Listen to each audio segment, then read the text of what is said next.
Welcome to the best of the Life Stylist Podcast 2025, Part 1. Now, this year wasn't about trends, it wasn't about hacks, it was about remembering what's real. Across hundreds of conversations, a few themes kept surfacing again and again. Sovereignty, consciousness, healing, and the courage to step outside inherited systems, whether biological, psychological, spiritual, or cultural.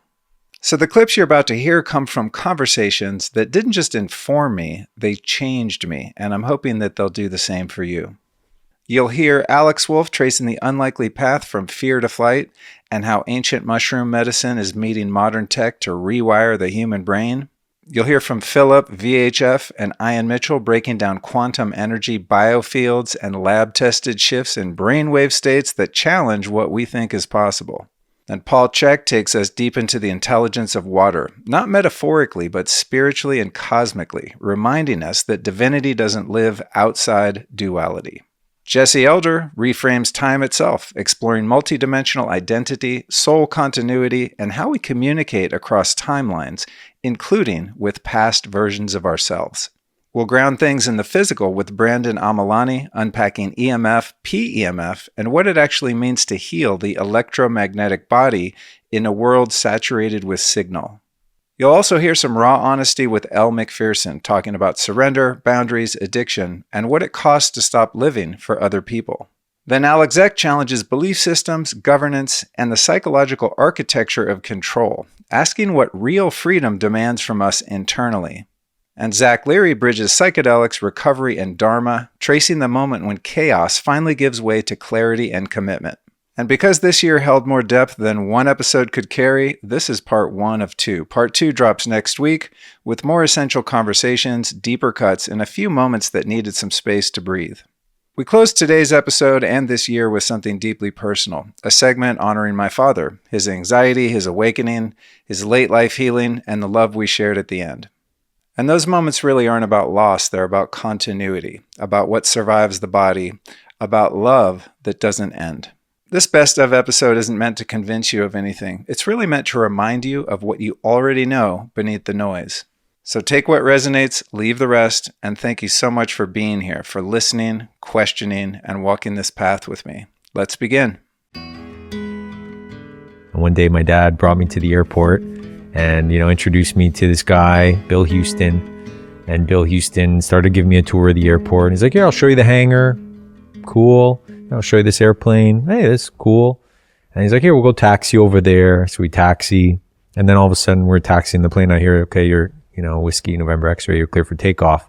And I'm like, holy shit, this is happening, So I'm in that fear state. I'm super anxious. I'm probably starting to break a sweat at that point. And before you know it, we're taking off. And as we're taking off, he says to me, "Okay, Alex, you have control." And he lets go of, basically lets go of the yoke. And I had to choose in that moment to take control. And I did. And so now I'm flying the plane.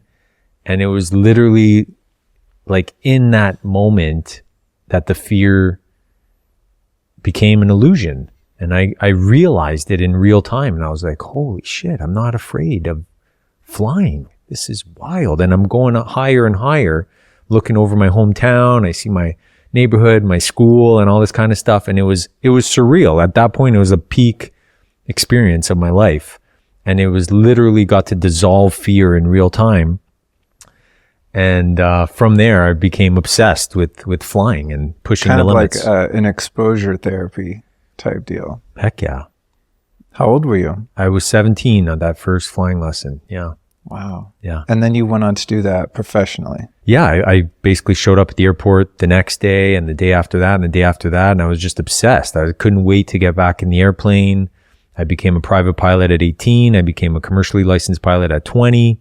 I went on to teach the military at 24 years old, teaching, people in the military. It was super cool. It was like this whole Top Gun experience.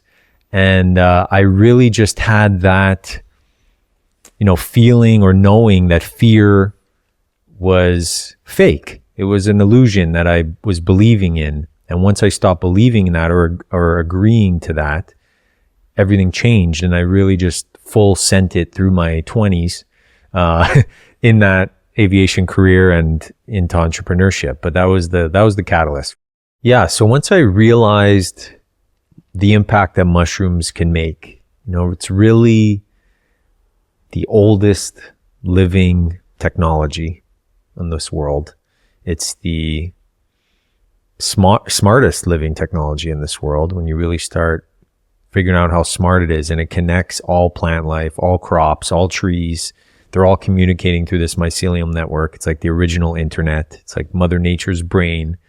So it's the oldest, it's the smartest, it's the largest living organism as well as the mycelial network. So it's like, hey, if I'm going to align with one of these oldest living technologies, might as well be the mushrooms, might as well be the mycelium.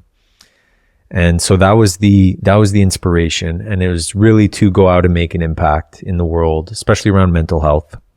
I saw the power that it could do, transform my gut health, which is extremely connected to mental health. So it was about creating a vehicle that we could, harness this technology and bring it out to the world and make what I believe is going to be the most iconic mushroom brand of all time. And when you think of all time, well, there's decades, there's centuries, there's millennias, there's epochs, there's eras, and there's eons. It's the longest period of time. It's the closest thing to infinity that there is. And every 100 million years, the universe sends out a pulse that changes the paradigm that we live in forever. And that's what this brand represents. It's going to change people's lives, truly, because when you change your mind, when you change your psyche, your life actually changes, and you change the way that your awareness is and your consciousness. And that's what these mushrooms really do. They help actually change your mind. Well said. Yeah, if your mind doesn't change, good luck changing your life. Yes. I know that from firsthand experience.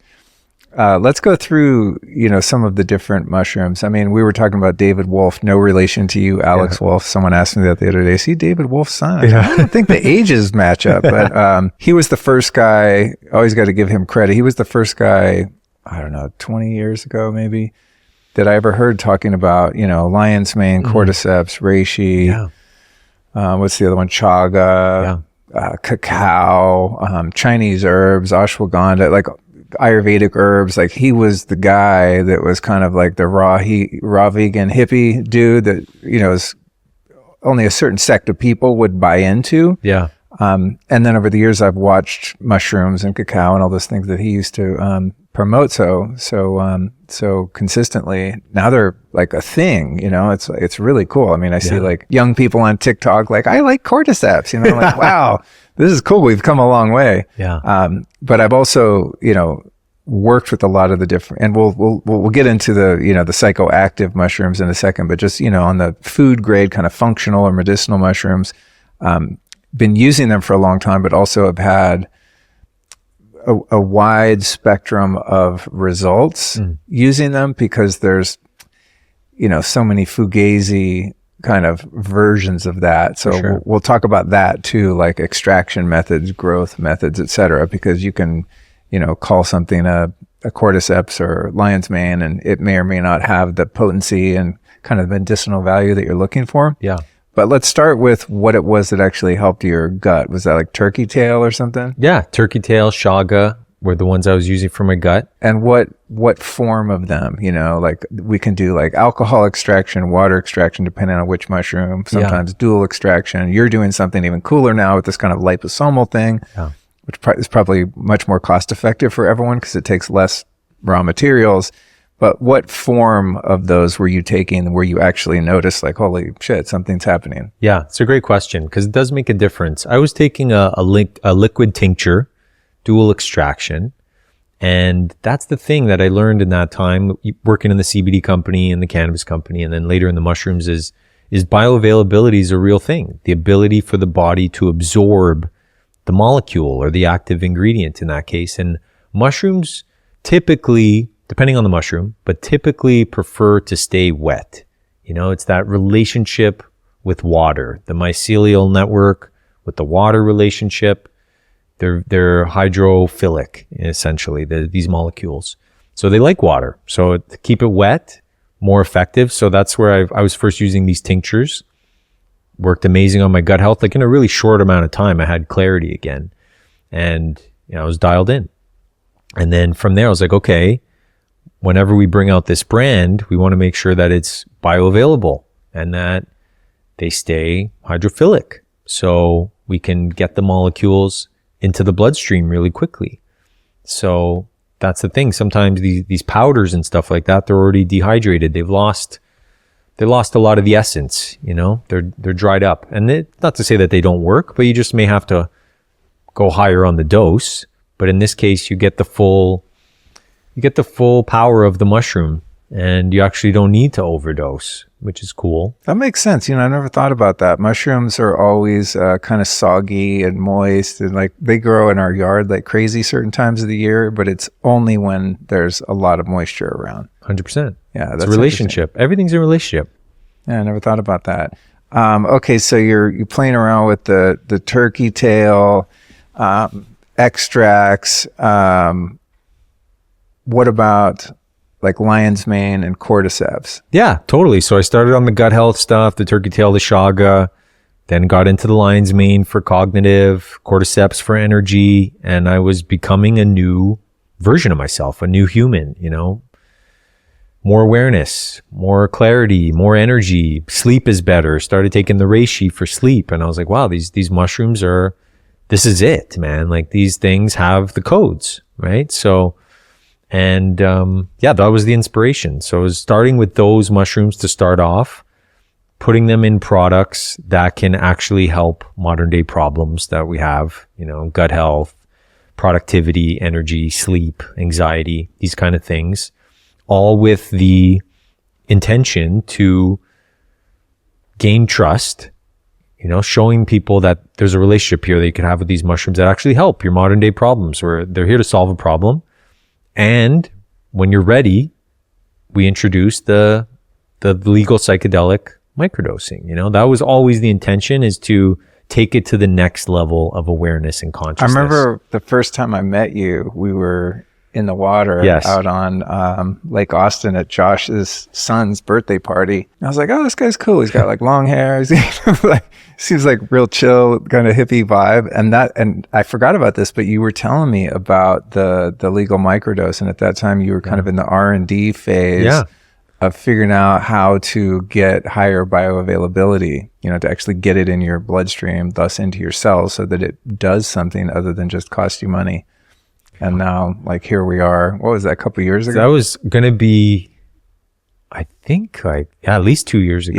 Yeah. And here we are, and it's happening. Yeah. When it comes to the chaga, reishi, lion's mane, all the ones that we mentioned, how did you suss out getting the highest potency, cleanest raw material to work with? Yeah, that's the cool thing about being in the mushroom space versus the cannabis space. Cannabis space got pretty cutthroat, and a lot of lawyers and greedy people that really had no business being in the space kind of took it over. But in the mushroom space, it's a lot more cooperative. People are on the mushrooms, so Right. Higher consciousness. Consciousness. They want to help each other out. They want to bring mushrooms to the world. Everybody I meet in the space pretty much has that vibe, that energy. There's a few bad actors here and there, but for the most part, it's people that are more tapped in. The consciousness is higher. They want to bring these mushrooms out. And usually what ends up happening is you start working with the mushrooms, and the mushrooms actually start guiding you and working through you. So it's way more symbiotic, like mushrooms are. So I got to just meet some really cool people and referred to some really cool people. There's a wonderful lady named Jamie out of Utah that we get our mushrooms off of. There's another guy out of California that I won't mention his name, but he has the best of the best. And, the other product that we're super excited about.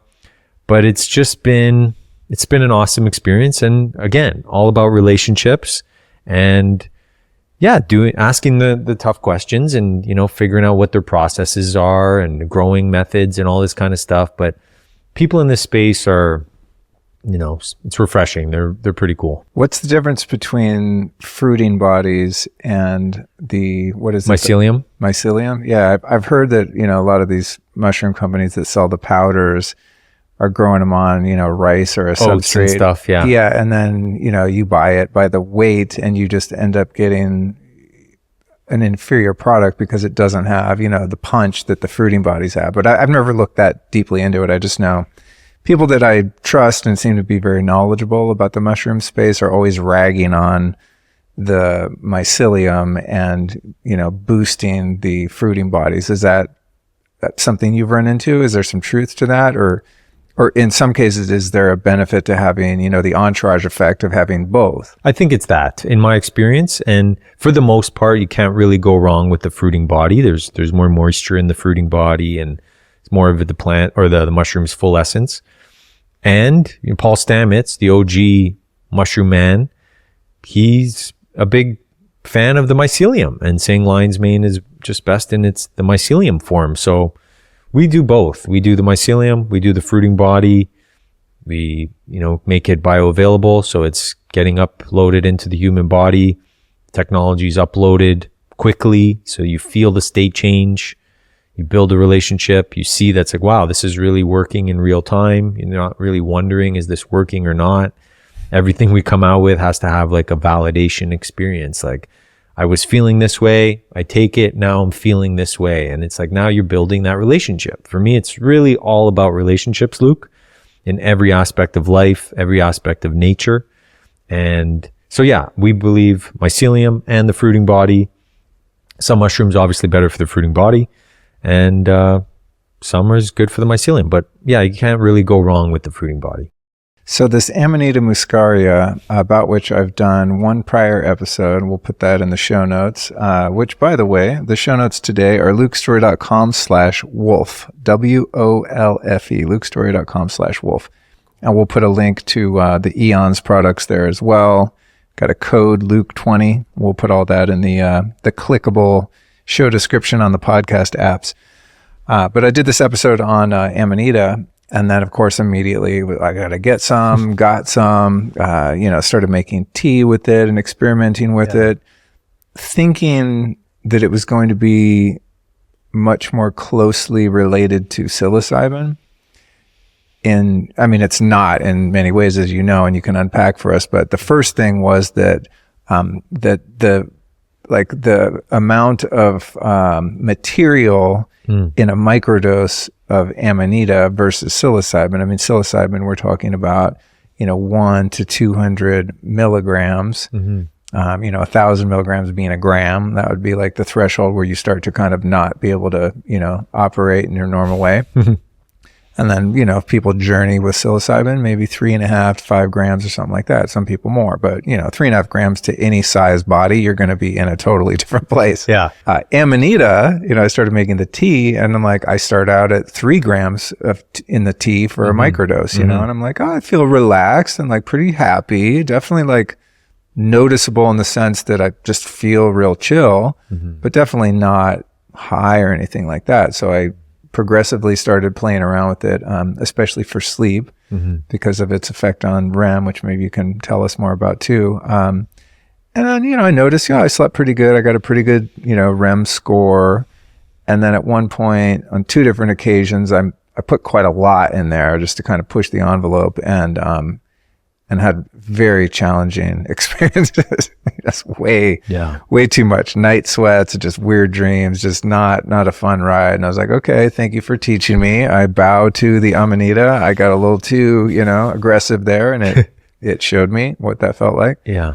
And then I got kind of scared off, because I'm like, I don't know, what's the right dose? And if I want to take some during the day and, still be functional, et cetera. So I kind of backed off from the raw materials. And then when you finally brought your, what's it called? Dialed in? Dialed. Do I have one this up one here? Yeah. Okay, this guy right here. For those watching this, it's in its box still. But you're like, yeah, dude, we nailed it. And I don't know if you remember this, but I was like, I don't want to feel it. So is there any risk of, taking too much? And I forget what you said, but you're like, you could basically take the whole jar and you're going to be fine. Yeah. But I want to give you props because I really believe in the wisdom of this particular mushroom. How have you guys developed technologies by which people can actually harness quantum energy and apply it to different areas of their life? So we figured out a method on how to vibrate the ether so that we can make highly concentrated quantum energy available in this reality in a way that hasn't really been done before or in very ancient times. What that means is that we can infuse specific products with highly concentrated quantum energy field, and then there's a certain vibration that you can calibrate on the Hawkins scale, and you can combine it with all kinds of different frequencies, and that's the Lila quantum tech side. Now, today, I think we're talking about quantum upgrade. So I'm quickly moving out of that. Those are physical products, and you can use them for all kinds of things for your body. We have them all over the house. Yeah, you can structure water with probably like too many at one point. At one point, I had like the giant one up here that you brought, which is now in the garage. I'll tell you why. And then I had the one on the kitchen counter. I put my water and supplements in, and then I have the infinity block in my office. And Allison, who's, I think, just much more tapped in and sensitive, she's like, dude, you got too much of this energy shit in the house. Like, you need to calm it down. So at various times, I'll, move things around or remove things to see, what the right balance is. So based on that, I know what you're doing is real because, she feels it almost to the point of like, okay, this is enough, It's always interesting when there are people who, most of your audience, I'm sure at this point, is super dialed in and kind of knows it, and probably for the most part they've experienced it. But for people who haven't, it sounds so absolutely out there woo, which is why we've done so much research. I mean, we've got studies, over 70 studies, I think, at this point. And wow, God, I remember when there was like one or two studies, and I was like, cool, that's good. I'm convinced. It's been a hot minute, yeah. So, but yeah, and some of like the latest studies are off the charts compelling. So, I mean, we'll go through some of those, but it really is, when you see something intangible expressed in a tangible format, it's always very cool. Like, and everybody in the lab always gets kind of incredulous at first, and then after you've done it enough times, people are like, oh, we don't understand it, but we're going to do it. Which is actually, you don't really have to grasp the subtle nature of everything to realize that there's import, right? It profoundly has an impact in a physical sense. Yeah. I think my tendency is just to do everything overkill, to the point of like, you really only need one of the Lila things probably just in the middle of the house and you're fine. But I'm like, I don't know, you guys sent me another one. I'm going to put them everywhere, So anyway. You can have more, and there's a lot of people that have more, so it's all good. Oh, I also have the infinity block in my car. Okay. And I have the quantum upgrade service on my car. And I also have the Blue Shield scalar thing in there. So like, I just like to go full on, but, I understand some people are more sensitive. Okay, so the Lila thing, we've done episodes about that. I've talked about it a lot on social.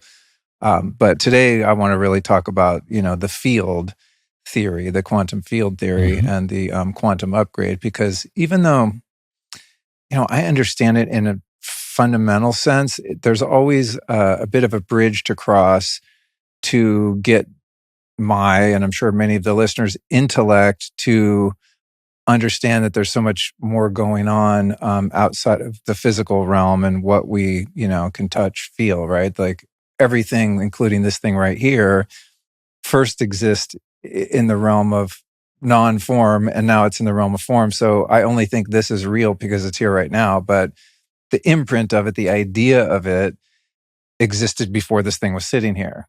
Right. So anyway. Exactly. Yeah. And everything comes out of consciousness. And so, the question probably leads to, okay, so how does this quantum upgrade even work? Or how can we explain it to people? Right. So we've built a system that is one of the most powerful sources of quantum energy on Earth.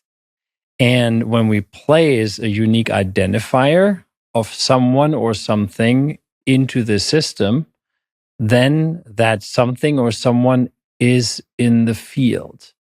So it's not that the system sends out energy like a 5G tower does, that sends out energy to your phone. No, it's literally via quantum entanglement, you are in the field. And then the trick was that you couldn't just do that and offer it that way. You would have to have the user have 100% control over it. And that's something that we really wanted to also take a notch further, where it's not that, okay, so now I want to make a change for tomorrow. No, it should be pretty instant. So if you want to say, okay, I want to have more energy, you can set it or you can book in a specific frequency. I think we have 30 different frequencies by now that you can book in. And the system updates every 5 minutes, meaning that if you make a change now, within the next 5 minutes, you have that change already. And you can pause it also at any time. That's pretty much how it works. And it's very, very important and critical that everyone and everything that's in the system isn't linked to anything else in the system. So that was for us one of the biggest things to work on in the development phase, that, you know, you don't commingle any of those, you know, objects or like cars and phones with something else, right? And yeah, when we had that, that was the biggest trick, and then connected to that digital front end. And now it literally works like clockwork. It's, you know, and that's where the studies come in, because now you can say, okay, this is how it works. It's quantum entanglement. By the way, if you don't believe that quantum entanglement exists, in 2022, the Nobel Prize for Physics was awarded for work on quantum entanglement. We have first evidence already that it works extremely well with the neurofeedback in conjunction and amplifies the experience and potential, but more to that at another time. So in Europe, there was this study done indeed with the most advanced EEG device on the market in Europe, 256 channels, as he said. And they are a lab that tests technologies and tests electromagnetic fields and all of that. And all the new iPhones get tested and all of that. I think they had 60 companies so far giving them their products to test, and only 2 had efficacy, like real efficacy on the brain. And that's important. Not just heart rate variability, not just the blood, which I haven't seen anyone else actually besides us doing the research on the blood with double-blind and randomized studies that show these significant effects. Usually they have something else that's not so tangible. The brain for me was an eye-opener, to be honest, because I had known a lot about it. I used to work at T-Mobile, as you know. Then we had done all our own research. I have read. You used to work for the dark side. You switched teams. It was still the bright side when I was there. No, I was listening to a podcast yesterday, and one of, you know, what's it called? The Danny Jones Show. He does a lot of cool shit about UFOs and conspiracies and stuff like that. And yeah, seems like a pretty awake guy. And then he ran a T-Mobile ad in the middle of the show, and I was like, I'm done. You know, it's like the Imperial March plays. Bum, bum. Yeah, exactly. But you know what we saw in this study was remarkable, and it opened my eyes what is actually happening with the brains. And first of all, the way it was constructed is they had a 10-minute EEG in a completely EMF-free room, completely blocked off. That's a baseline. And you can tell the brainwaves flow naturally. It's just literally natural brainwaves, how it's supposed to be. Then they put this person, the test person, into a chair, and they get the iPhone 15 next to their ear with a little stick like this, basically, about half an inch away. Oof. And then they simulate a 5G call for 30 minutes and measure the EEG. And most of them developed headaches right away. And also, the lady who's one of the experts in Europe in regards to EEG measurements, she said, what's happening now is the 5G bandwidth puts the brainwaves into an artificial box. So the brainwaves can't flow naturally and freely anymore. You're literally operating in a box suddenly. The interpretation of that I leave up to everyone else. On top of that, all the stressors in the brain got significantly amplified, so that you wonder even how can someone be even calm if you're exposed to that type of stuff. Now, then the test persons didn't know what was actually being tested other than the phone, obviously, and when something would be turned on. After the first 30 minutes with this iPhone there, then there was another test done. Same thing, but with a quantum upgrade on. And these investigators, they thought, but that's not going to work. I mean, we've tested all these products. 98% of those don't work. And how little like stickers, stickers and all kinds of stuff that people have. Remind me, I want to get into that in terms of like quantum everything these days. It's like, they thought, they're coming with this thing over distance, that can't work. And then within the first few seconds with the first test person, when it came on, the quantum upgrade came on, that lady was sitting there, oh my God, this freaking works. This really works. And we could see, she knew. At that point, we could have stopped the study and she would have been convinced just because of the first 10, 15 seconds, because the brainwaves did what they would never do under 5G exposure if you didn't have an intervention running. And it was significant because it neutralized the stressors in the brain so significantly. I think Ian can... it was... And the biggest thing is if you look at the image, right? So you've got the brain in its natural state. Then you have the brain exposed to the iPhone 15 and everything is red and orange and yellow, not so hot. And then when the quantum upgrade kicks in, everything goes back to calm. It's not as clear as the natural, pristine, no EMF brain, but it's so remarkably shifted that the visual, and we'll give you the image so you can post it. But all of the things, so like gamma waves in the limbic system dropped 77.6%. Sure. And that's a correlation to how much relaxation you can get, right? So your stressors drop 77.6. The beta waves in the temporal lobes, those dropped 82.9%. So just massive precipitous drop. And then the other one in the limbic system is the alpha waves kicked up 1,300%. What? 13x. That's what you want. Yeah. Yeah, that's exactly what I'm getting in the sensei meditations where I'm just like, oh, this is heaven. It's just and like that's Alpha it. So City. just instantly, boom, 13x. Dude, And that's it was done. crazy. Yeah, it is crazy indeed. And it was done with the quantum upgrade over distance, not even the highest settings. I would say low to medium, but with the so-called brain support frequency that we specifically developed for these high stress situations. So if you're, for example, in an electric car, if you are in an airplane, if you have your phone here, if you use your AirPods, for example, things like that, because that is pure stress to the brain. It literally is pure stress. And that really opened my eyes because I did not know how bad that really is to the brain. And yeah, it's quite phenomenal. So in this particular experiment, you've got a regular iPhone 15. They're activating a 5G call with the phone next to them. You're seeing their brain waves get totally trashed under normal circumstances.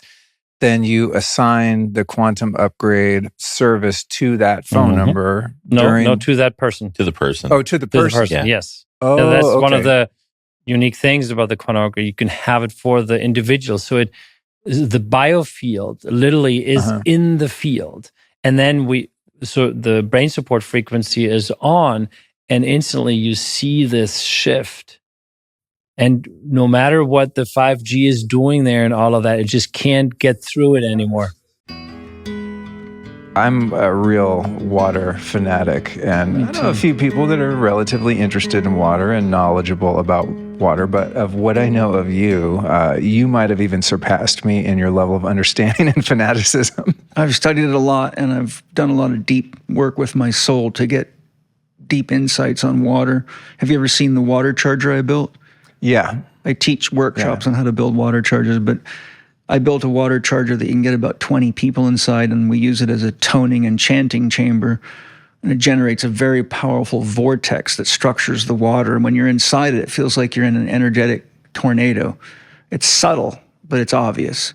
Like anybody that I know, if they can't feel it, I say, take your shoes off. It grounds them to the stone floor. Yeah. But it's strong enough to move those water molecules constantly. And it's programming the sun, the moon, the environmental energies, every animal, every insect, anything that touches it is being printed into the water. So when you drink the water, you're in real-time flow with the energies of the environment so that you're in sympathetic resonance with the environment. And years and years ago, when my soul taught me how to do these things, it was quite a shock because I was just out in the rock garden building sculptures and things. And my soul said, I want to teach you how to build a water charger to charge your water. I said, oh, that's cool. And so I just listened as I normally do. And the next thing you know, I had this massive cone structure that I had to build a door in to get glass water bottles in. And the first thing I did was test all the water. And it was just so radically different when I took it out of there. And at that time, I was buying cases of Avion in glass. So I would test it against the Avion that hadn't been charged, and that was wild. And then I even took tap water, which I would never drink, charge it, and it actually made it so wildly better. If I had to, I could have drank it. Wow. But what was really trippy is I went out one night after work, grabbed the water, tasted it, and for some reason I was thirsty or something, so I pulled the cap off and tasted it out there, and it tasted like dirt.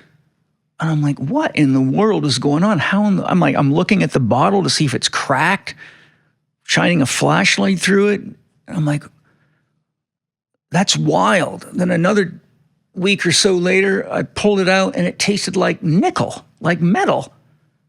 And this kept happening. So finally, after about the third time, I'm out there and it's at night and the moon's in the sky. I said to my soul, how on earth is this water tasting like metals and dirt when it's in thick glass bottles? And my soul turned my head and made me look right at the moon.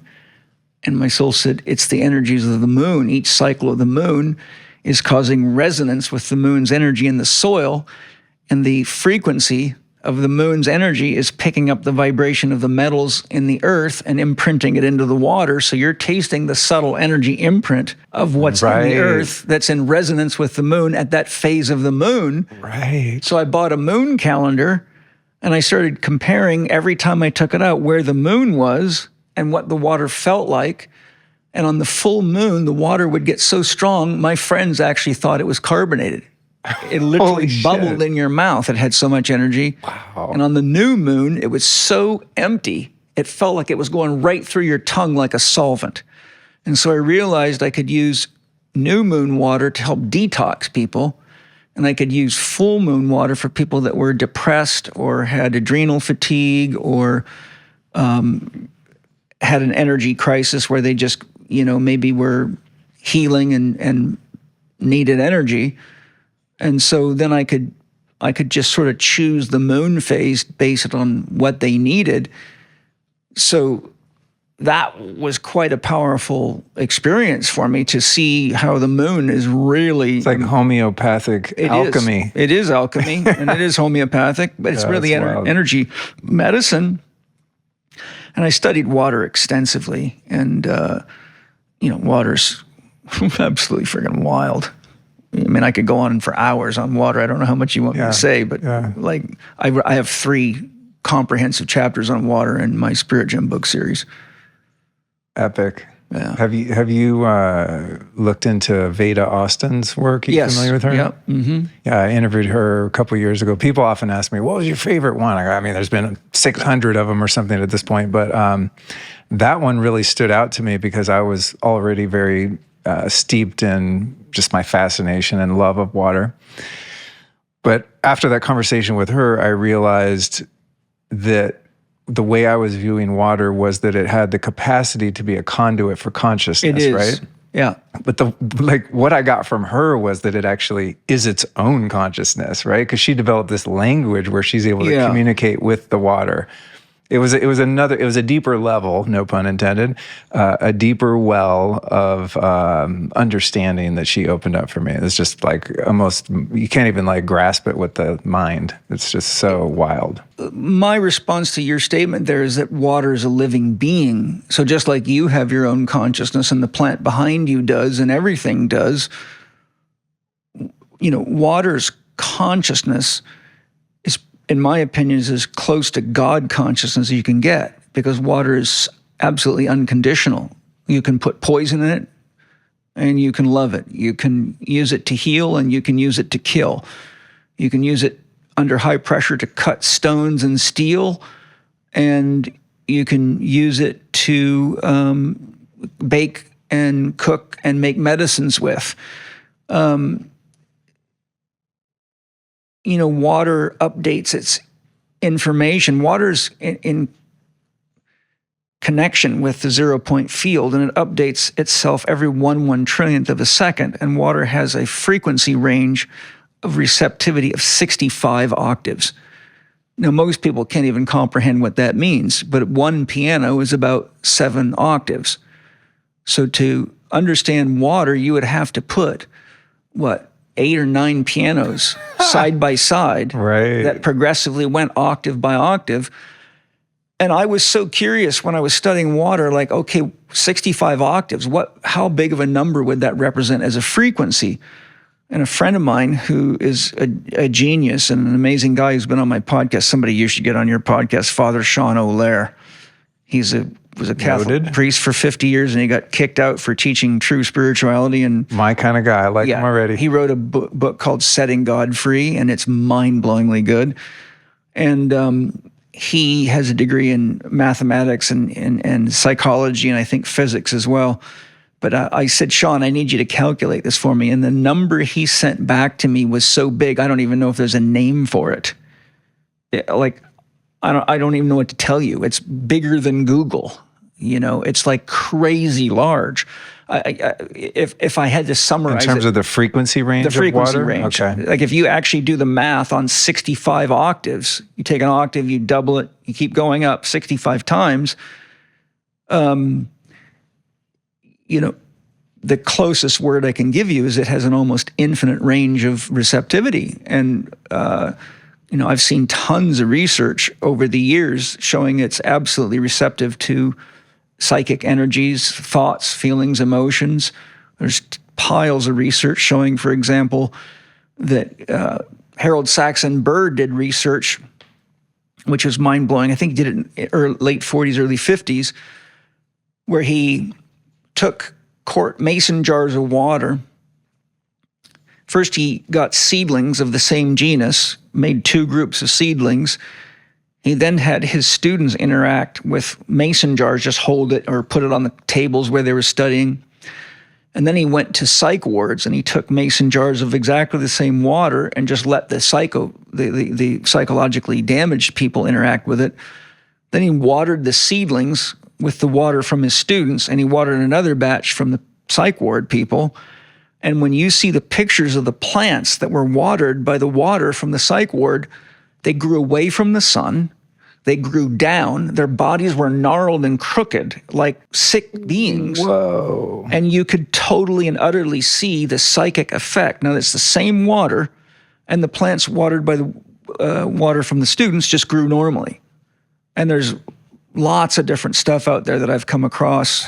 That's crazy. And I talk to water all the time. So, I get in my cold plunge and I pray to it. Water talks to you just like that.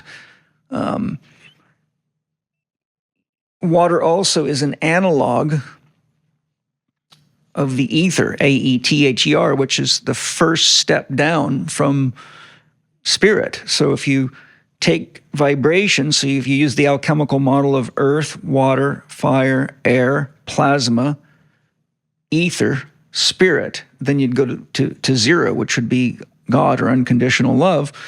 So water is in an analog relationship with ether, and this is why almost all creation myths talk about water being the beginning of everything.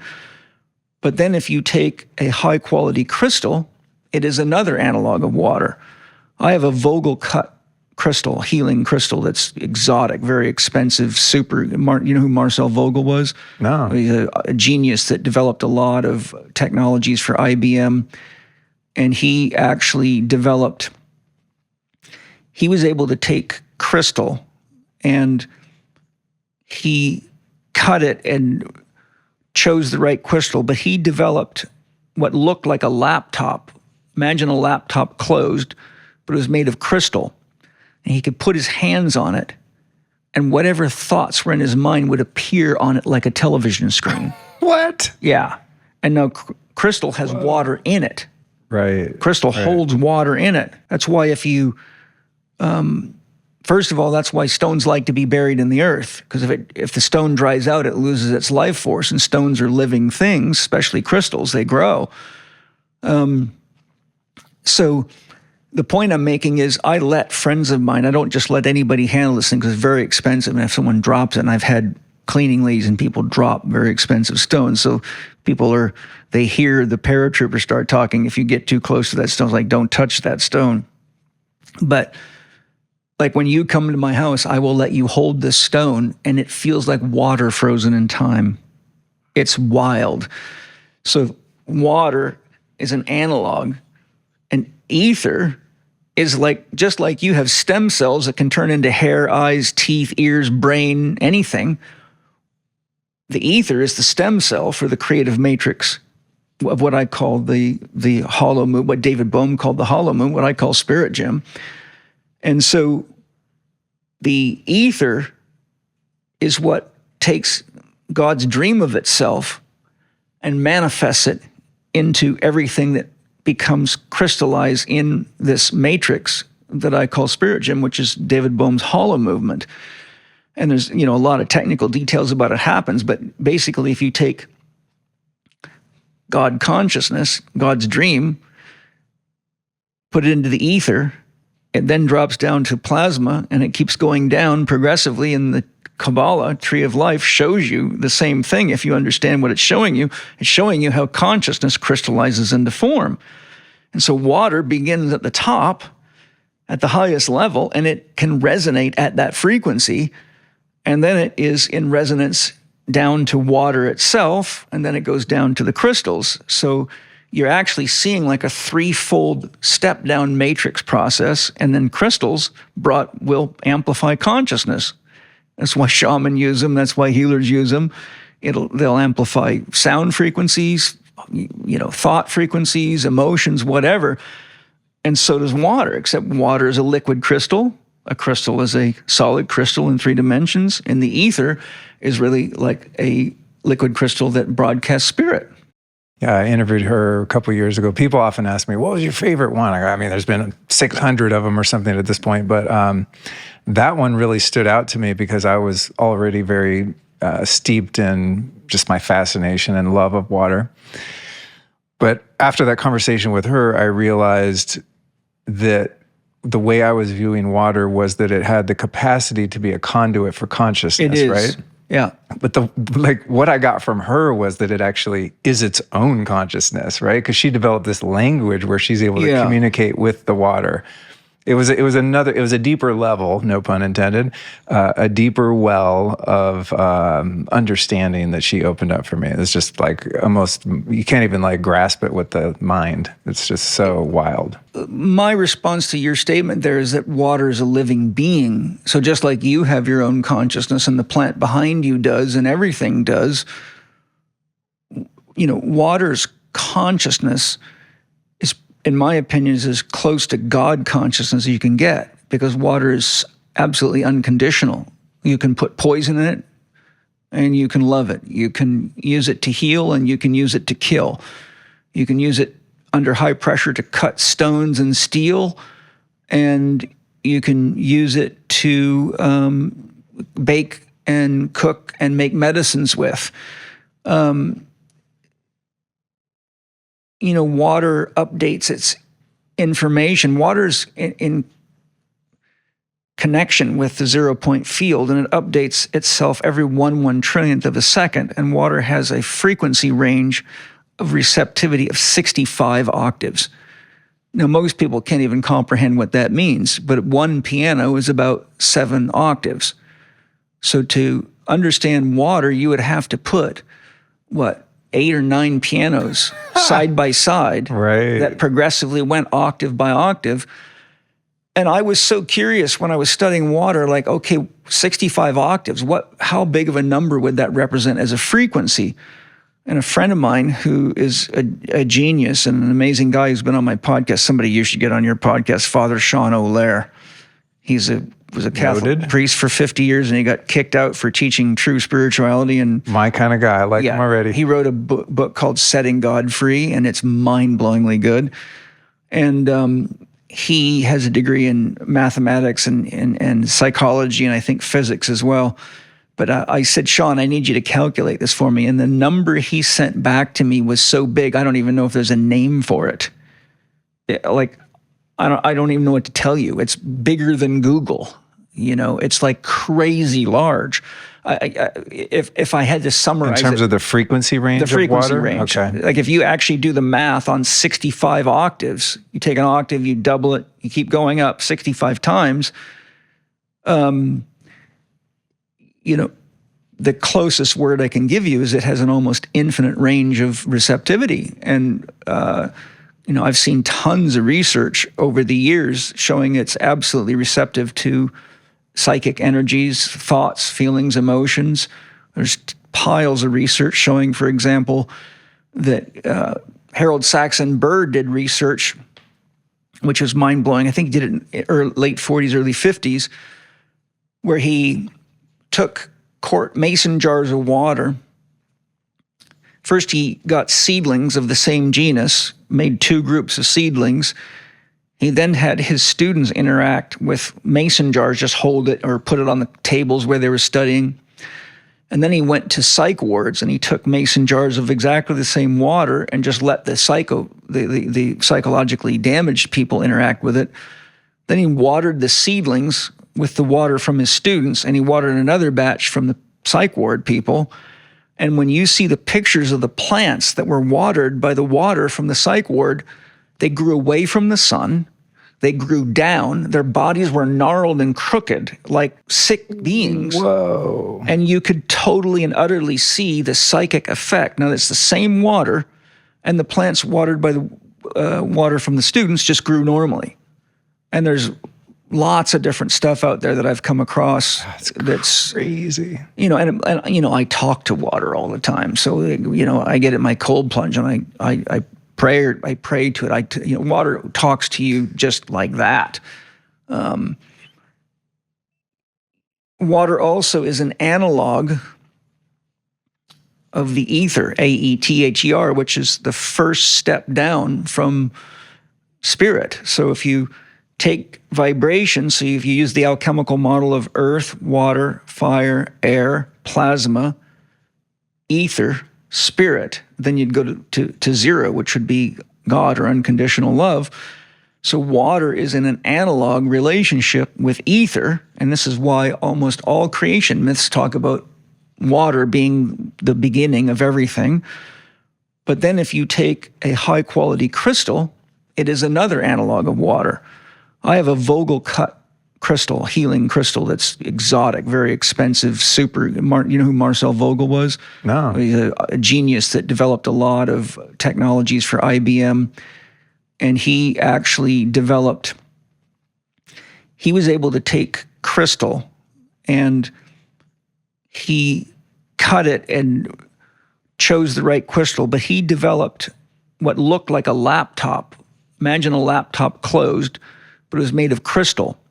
And he could put his hands on it, and whatever thoughts were in his mind would appear on it like a television screen. What? Yeah.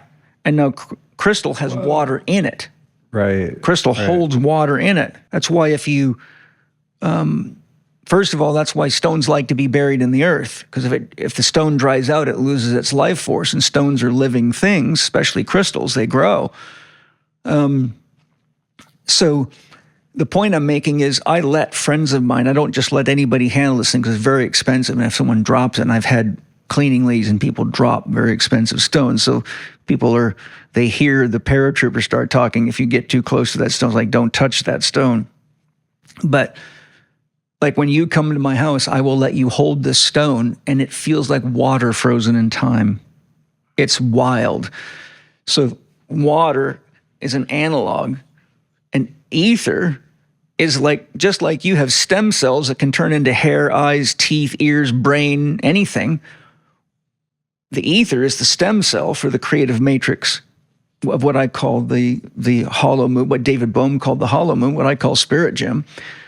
And so the ether is what takes God's dream of itself and manifests it into everything that becomes crystallized in this matrix that I call spirit gem, which is David Bohm's hollow movement. And there's, a lot of technical details about it happens, but basically if you take God consciousness, God's dream, put it into the ether, it then drops down to plasma, and it keeps going down progressively, and the Kabbalah, Tree of Life, shows you the same thing. If you understand what it's showing you how consciousness crystallizes into form. And so water begins at the top, at the highest level, and it can resonate at that frequency. And then it is in resonance down to water itself, and then it goes down to the crystals. So you're actually seeing like a threefold step down matrix process, and then crystals will amplify consciousness. That's why shamans use them. That's why healers use them. They'll amplify sound frequencies, thought frequencies, emotions, whatever. And so does water, except water is a liquid crystal. A crystal is a solid crystal in 3 dimensions. And the ether is really like a liquid crystal that broadcasts spirit. So that's a very short summary on water. So epic. Yeah. It's also interesting that water can be representative of the elements based on temperature. Yep. Right? It's not just one thing. It can be everything. Yeah. And I don't know if you know this, but probably 5 or 6 years ago, I'm just guessing, it could be up to 10, but I remember when I first came across this, because I was actually doing some research on water at that time, it was either an astrophysicist or astronomer had the question, I wonder what happened if I tuned my telescope to the frequency of water. And so he was one of these guys working with a professional observatory. And I can't remember what frequency range his telescope was in, because, they have microwave telescopes, they have infrared telescopes. But anyhow, he tuned the telescope to the frequency of water, and he found that water was everywhere in the entire universe that he pointed his telescope. So we used to think that water was this thing that was limited supply, but he actually shows pictures. I found an article or two, and it showed pictures of the sky. And when he tuned it to the frequency, just like you see water vapor in the sky or clouds in the sky, once he tuned that telescope to the frequency of water, everywhere you looked in the cosmos, between the stars, water everywhere. Wow. And it glowed on the images like a light blue. And so instead of seeing the black sky at night on the telescope, you saw a blue sky at night. Epic. It was so interesting. Really cool. So first, I'm going to give you my cartoonish Flintstonian understanding of the fact that there's no time. Yeah. The way I look at it is like this, and it's best done on like a blackboard. Mm-hmm. So those watching the video, you'll see my hand movements. The rest of you will just imagine this. So there's a line that is perpendicular to the ground, right? So there's a line, horizontal line, and on one end is infinity, and on the other end is infinity. What I perceive to be the now is one spot where I stop on that line, and it seems like there's the time of now because the perception of my senses is only able to perceive that particular moment. And so I would call that the now, being in the now, right? And then without knowing better, I would look at 10 years ago as somewhere that has to come from memory that doesn't exist anymore, or the future on the other side of the line as a fantasy of what I believe might happen. But in reality, that infinite line that has no beginning and no end is all one eternal moment. Yes. And when I look at life that way, it becomes much more fun and less serious and gives me access to go into the past and reconcile things that I felt before were locked away in some realm of memory, and also makes my future seem more malleable and at the whim of my creativity. I think that last part especially is really useful because for I think most of us look at the future as this completely unknown thing, and the best you can do is sort of extrapolate past experiences into the future and then avoid the past painful experiences if they come up again, and do the best to replicate the positive ones in some way that, ties in with our dreams. But it's this it's too whimsical for a lot of people. or they go hyperlogical and they're just trying to plan for every single possible way. And then they just get over-scripted and end up missing, all these cues on, what might actually be good for them. And I love the way that you said it about this continuum of infinity. And when I first started playing around with this and I just kept asking questions, and the big things that came up for me were, memory and imagination. These are, if time is made of three things, past, present, and future, and only one of them is verifiable, which is, as you said, the now, then memory, you can only have a memory now, and you can only imagine the future now. So really, past and future also only exist now. So then there's shit, okay, well then neither of those is real except now. So I started to think about it this way. If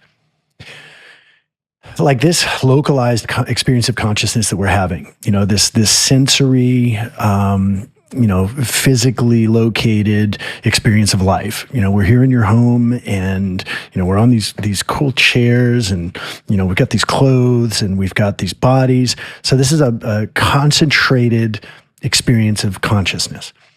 But is that the only part of reality that our consciousness can experience? And I would say that it's not. Because, again, this is completely anecdotal, and this is probably poetic license more than anything that can be scientifically verified right now.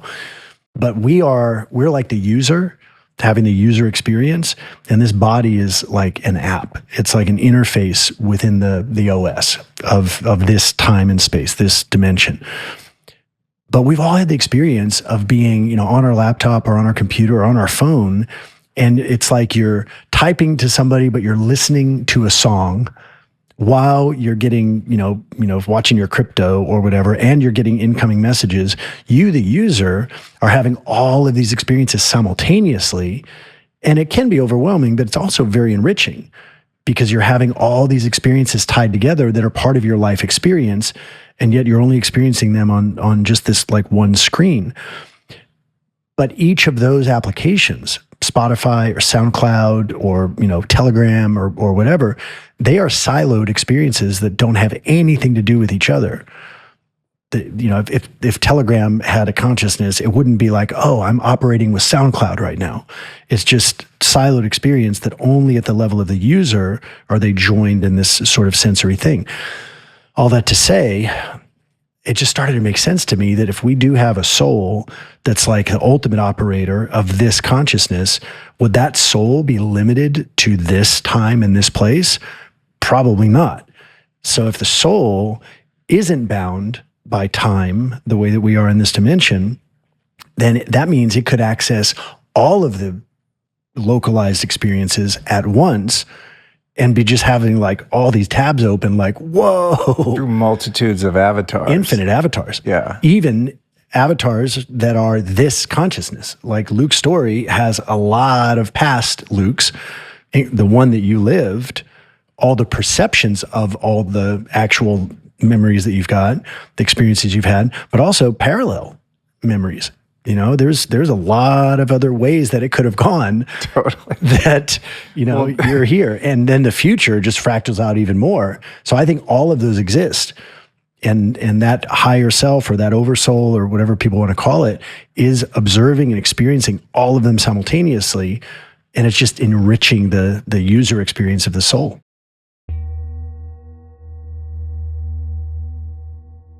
I probably don't need to tell you if you're a regular listener of this show, but EMF radiation is a silent killer. It leads to oxidative stress and depletes and weakens our cells. So if you're exposed to EMF on the daily, which is everyone, you need to take action to resupply your body with what it needs to protect you. And that, my friends, is simply minerals. Turns out minerals are some of the best natural protection from EMF damage, so it's critical to supplement. Imagine if you could give your body all the minerals it needs to fortify your inner resilience in just 30 seconds a day. Well, thankfully, that's totally possible, ridiculously easy, and affordable. You just throw back a shot of Beam minerals every morning, and you're good to go. The full spectrum of minerals in Beam acts like a shield guarding against the stress caused by EMF. So if you want extra EMF support from the inside out, you got to get on the Beam, my friends. To do it, just visit beamminerals.com and use the code Luke to get 20% off. And with Beam, you'll get all 12 minerals your body needs in bioavailable form, which means you're not going to be spending your hard-earned money on expensive pee. And what's cool is that Beam not only protects you from EMF, but it also supports heavy metal detox, better mood, energy, and sleep. The fact is that everything just works better when you are fully mineralized. And again, you can do it at beamminerals.com with the code Luke. Well, this brings me to another realization / conundrum that has really broken my mind. And that is, I don't know why exactly, because I wasn't raised in any sort of dogmatic belief system that was inclusive of reincarnation, but it's just something I don't remember when I first became aware of the concept, but I was just always on board with it. Like, well, yeah, duh, right? Yeah. And, some of it has to do with some of the spiritual teachings from which I've benefited, and it seems to kind of fit in the model, the Vedic worldview and so on. But I'm not one of those people that has had many past life experiences or memories, with the exception of one occasion. But I feel like I've been here before. I feel like I've known people that I'm here with, especially Allison. I mean, there's just this is not our first rodeo. There's just no way. But what trips me out about that is when I try to reconcile what I also feel is true, that there really is no time, there is no past, now, and future. There's just one big eternity. Then the idea of a past life would be negated, and it would just be another life. Right. That's also happening in the eternal now. Dude, so this is good. It's not like there was that my soul incarnated in, 1432 and lived in Greece. Right. And then fast forward time that doesn't exist. And now there's a Luke story that exists, from 1970 until now. Yeah. It's that the eternal soul, to your point, is experiencing all of these avatar lifetimes in one simultaneous eternal now. Yes. And that's just, I don't even know what to do with that. It just makes my head explode, because the logical part of me wants to create a linear sequence, not only of this lifetime, because that's a lot to manage in and of itself, but it wants to create a linear experience of multitudes of lifetimes through the model of reincarnation. Well, and I think that we have, do you know the term ethnocentricity? That it's the bias. I've heard the word towards the best. Okay. So somebody grows up in I don't know, they grow up in Mississippi and they're Southern Baptist and they're just like, that is the best religion. Well, why? Well, because I'm in it. It's like, why would I be in something that's not the best? Or Americans are like, America. Like, have you traveled? Well, yeah, I went to Cancun one weekend. It's like, so how do you know America's the best? Well, because just look at it. But it's that bias of ethnocentricity, the tendency to believe that where we are is the best possible thing. Otherwise, why would we be here?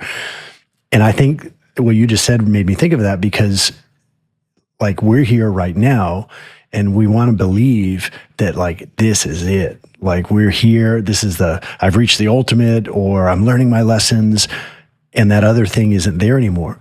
But there's no proof that it's not there. Just because, I can't see my truck parked outside, I'm pretty sure it's there, but I don't know for sure that it's there.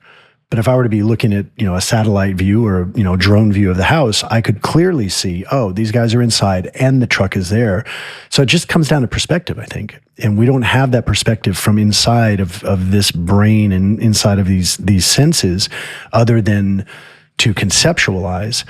But we tend to carry that conceptualization of time and try and make it fit into a place or non-place where time doesn't exist in the same way, and that's when our brains break a little bit. But and that's why I stopped probably when I was 20 years old. I stopped asking what's true, and I just started asking what's useful. Is this a useful belief for me to have? Cool, game on. I don't need to be able to convince anybody, even in all of my teaching and all of my courses and clients and everything. This is a description of what I found useful. This is not a prescription of what you should believe. And that in itself seems to be useful.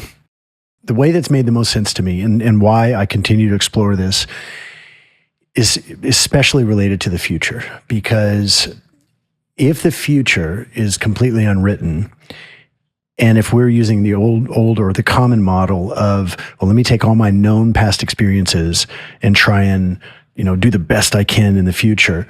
Like, man, there's so many variables, the stuff that hasn't been invented yet for us, beliefs that aren't widely known. Like, I mean, I didn't know, the 80% of the stuff that runs my life today, I had no clue about 5 years ago or 10 years ago.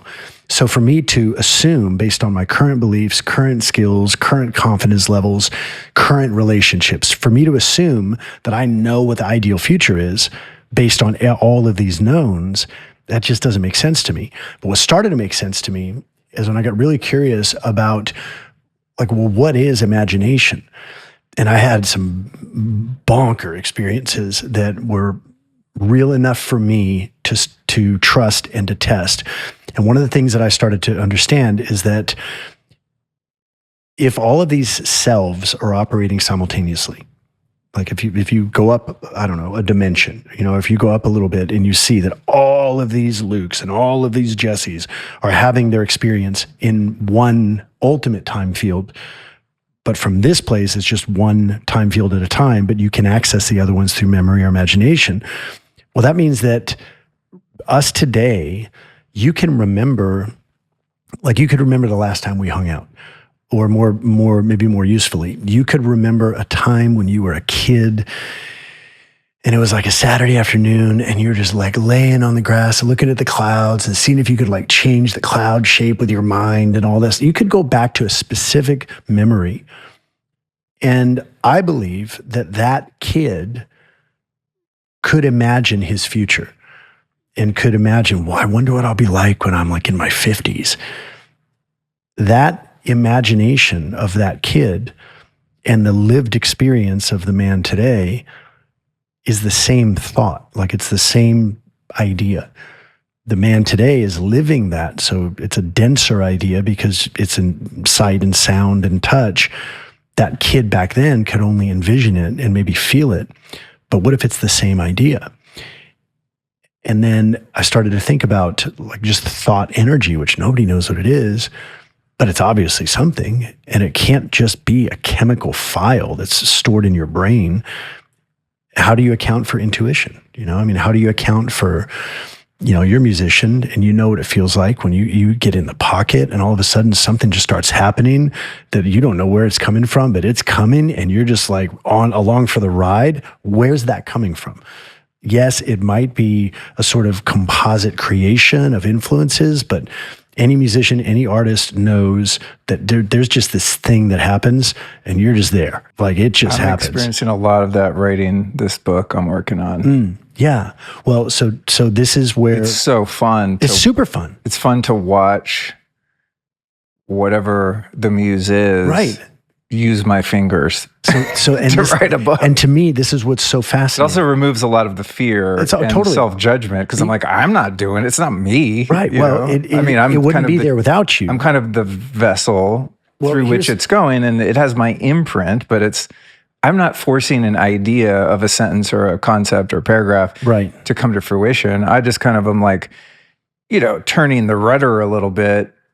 And I know what direction I'm going, but the wind is going to, have the velocity that the wind has. And then I end up in some destination. Well, how did I get here? All I did was just kind of like turn the rudder. So that was a perfect setup, because if thought energy, for lack of a better term, is omnipresent, is just like this field, just like these phones. If my phone's on airplane mode, all I can play are the songs that are already loaded on the phone, which is maybe 100 different tracks and, musical pieces and voice memos.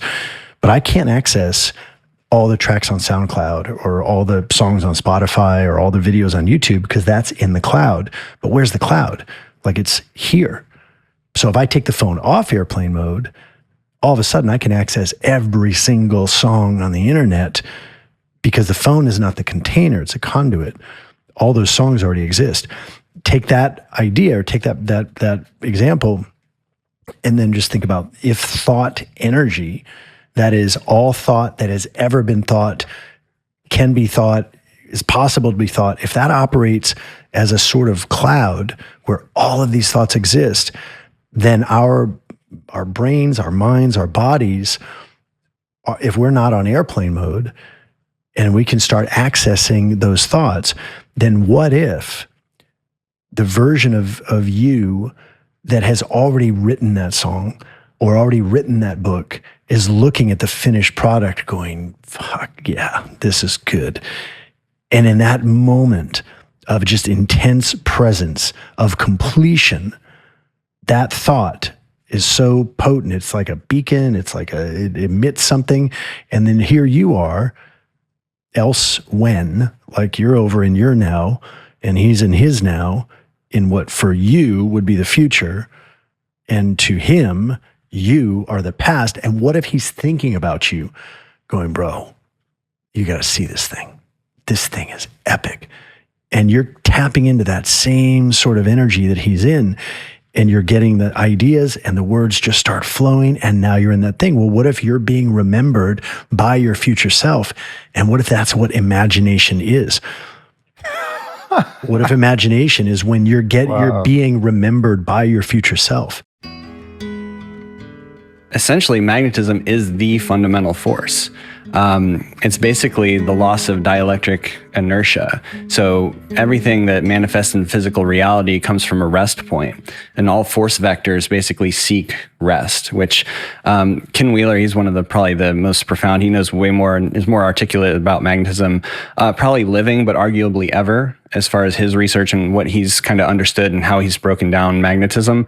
And basically, he calls the Earth itself the dielectric inertial plane. And that basically, like, magnetism is fundamental in gravity and all these kind of processes. And if we're looking at it from a health perspective, everything you're doing with exercise, nutrition, hydration, herbalism, qigong, all this stuff has a magnetic component because we're electromagnetic in nature. You know, in traditional Chinese medicine, we've kind of understood this for a long period of time. You know, we're physiochemical, so we use herbs and we use substances that we consume internally to, you know, send signals in the body.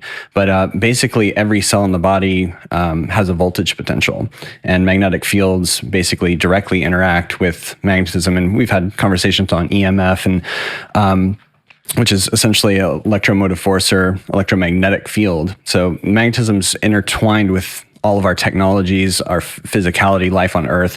And again, like, I'm in the EMF world, but I'm not like a hammer that thinks everything's a nail. You know, there's good coherent EMF that's healing and beneficial, which like the arc provides to the body.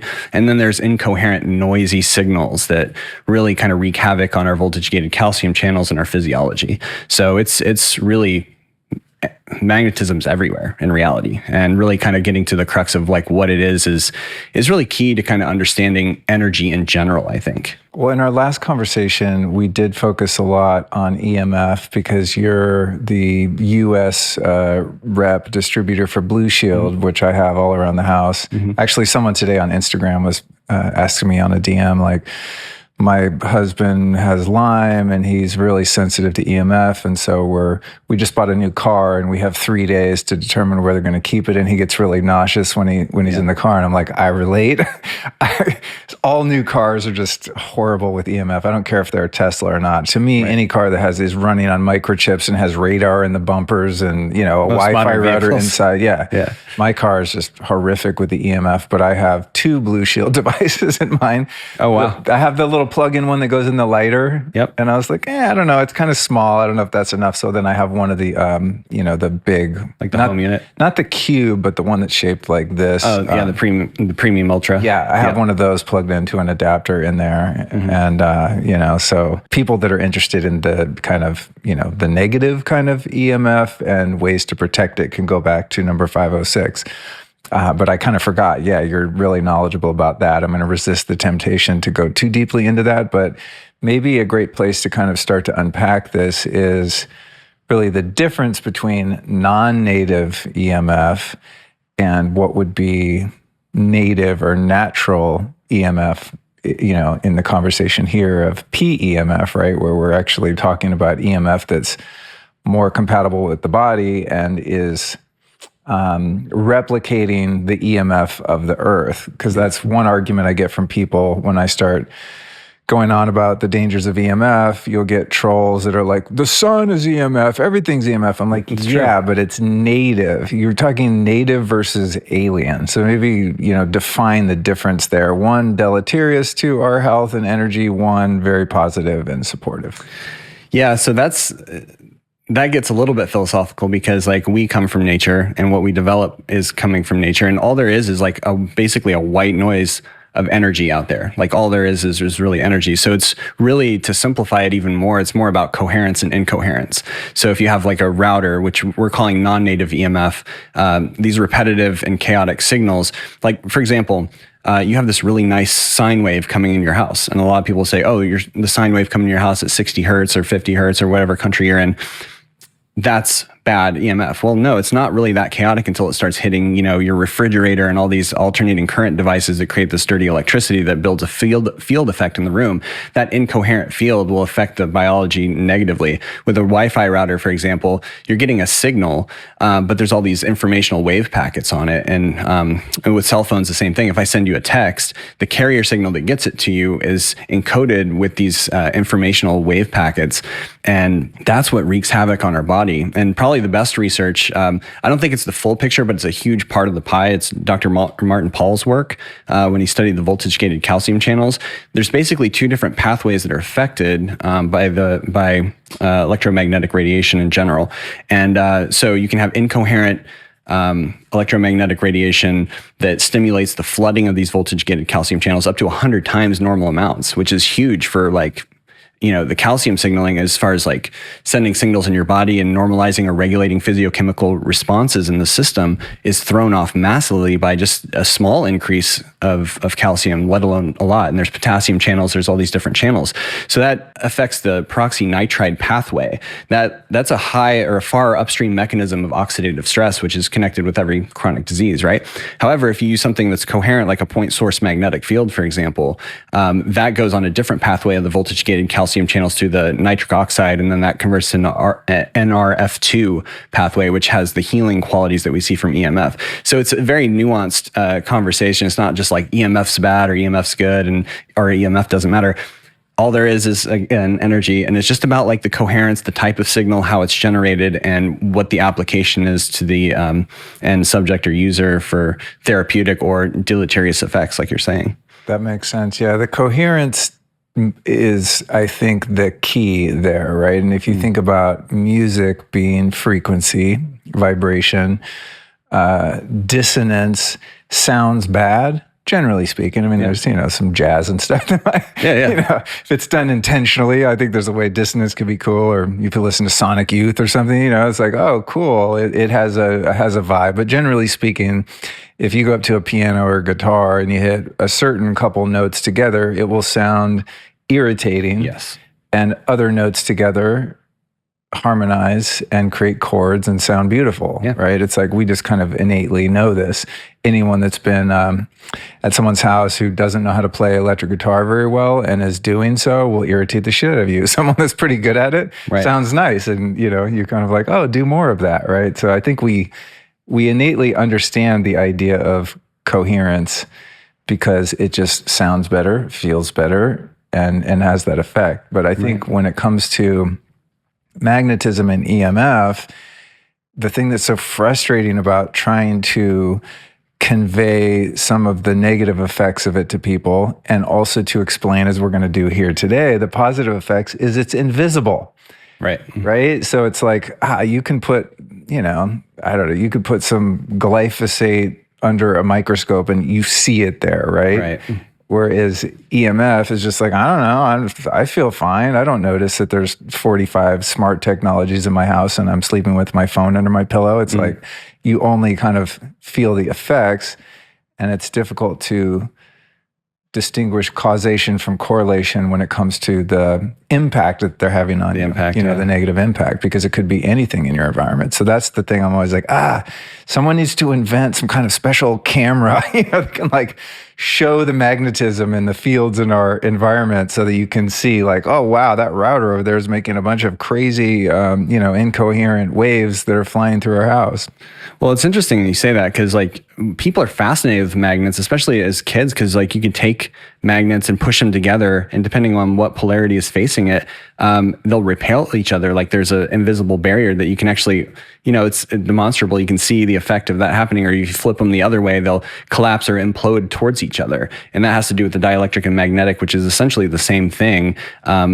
And we can go deeper into that idea, but there's also like a ferro supercell, which is basically, it's two pieces of glass, and it's optically flat glass. I mean, you can visually look at flat glass, but under a microscope, it looked like a canyon. It's just like jagged and like shards of glass everywhere.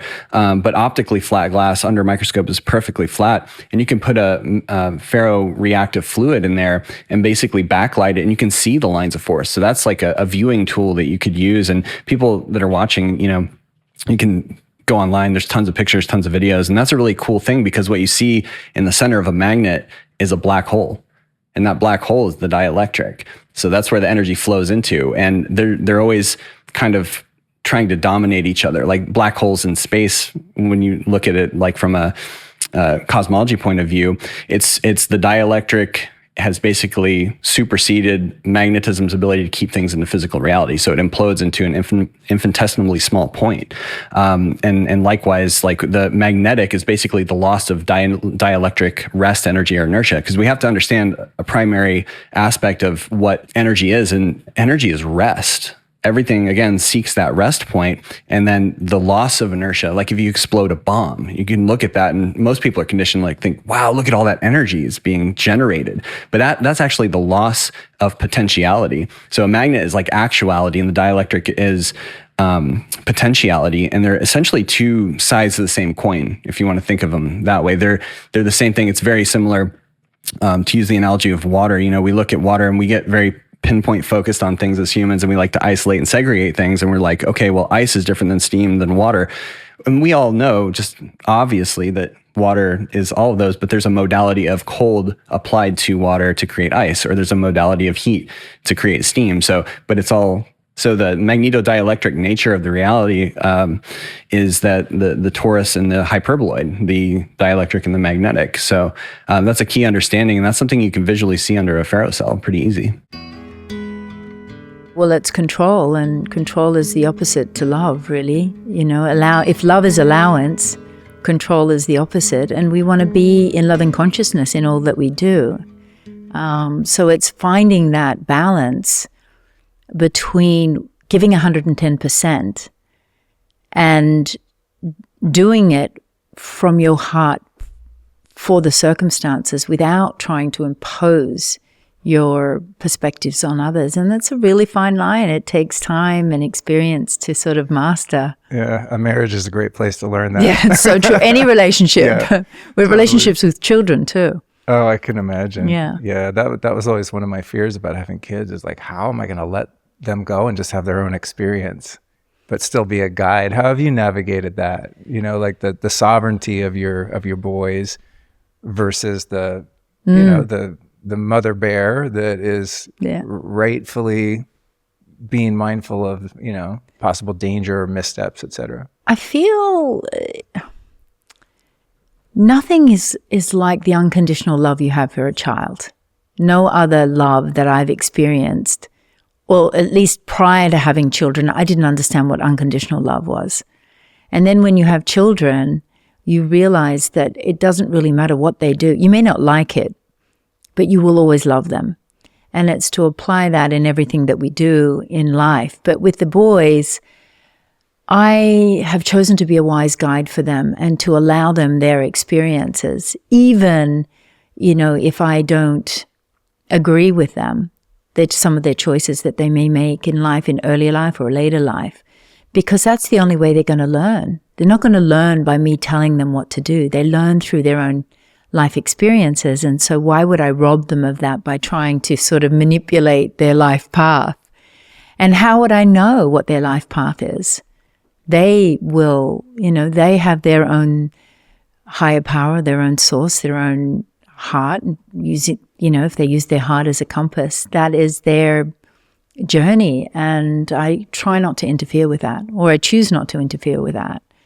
It just, it takes some discipline on my behalf, on any parent's behalf, and a belief system that is that they have their, as I said, they have their own heart, and that is the divine compass, really. All right, so the holidays are coming, which means plenty of gatherings, dinners, and toasts. But what happens when you love being social, but you're not loving alcohol, or what it does to you the next day? Now, as an admitted former boozer, I know my whiskey. I know the texture, the warmth, and the ritual of mixing up a drink. But I also know what it feels like to wake up groggy, dehydrated, and a little anxious about shit I said or did the night before. That's why when I want a cocktail these days, I reach for St. Oak from Little Saints. St. Oak's a zero-proof whiskey that tastes like the real thing. Warm rye spice, bourbon sweetness, notes of oak and caramel, but with a functional twist. Little Saints is the only non-alc whiskey enhanced with reishi, lion's mane, and damiana. Reishi helps you relax, lion's mane sharpens focus and clarity, and damiana adds a smooth social lift. So together, they create that easy, connected feeling alcohol promises but rarely delivers. To get your drink on, visit littlesaints.com/Luke and use the code Luke to save 20% off your first order. This season, it's all about showing up fully, clean energy, clear head, and an open heart. Because the best nights are the ones you can actually remember. Go to littlesaints.com/Luke and don't forget to use that code Luke. You talk a lot in your book about following your heart, and I think that's it's kind of a vague concept for many of us, right? Like we get it, like, oh, I have a gut feeling about something, Right. and you can kind of tune in to whether something is intuitively feeling like a yes or a no. But I think it's harder in application to have the level of presence that's required to have that fine-tuned discernment. How have you cultivated that? It's a practice. To guide yourself. It's a practice. It's like if you have a friend and you don't speak to them very often, are you going to trust what they have to say about, if you ask their opinion or their support in something or their guidance in something? And so having a relationship with yourself is the first step, and an ongoing relationship, a daily check-in at every, not just once a day, but often throughout the day. And then you start to trust that inner knowing that you develop through time and through practice. And I use the Zing Zong method, and I talk a lot about this in the book. If I think of something, if any action that I want to do, or any decision I'm going to make, or any incoming experience that comes, into my life, when I think about it, or when I first get that, hear about it, if my heart skips a beat and I go, that'd be really great, or I move towards it, that is, for me, a zing. Even if it's followed by trepidation, like, oh God, I don't know how I'm going to do that. Oh no, I'm scared. It's the unknown. But I go to that first feeling that I have.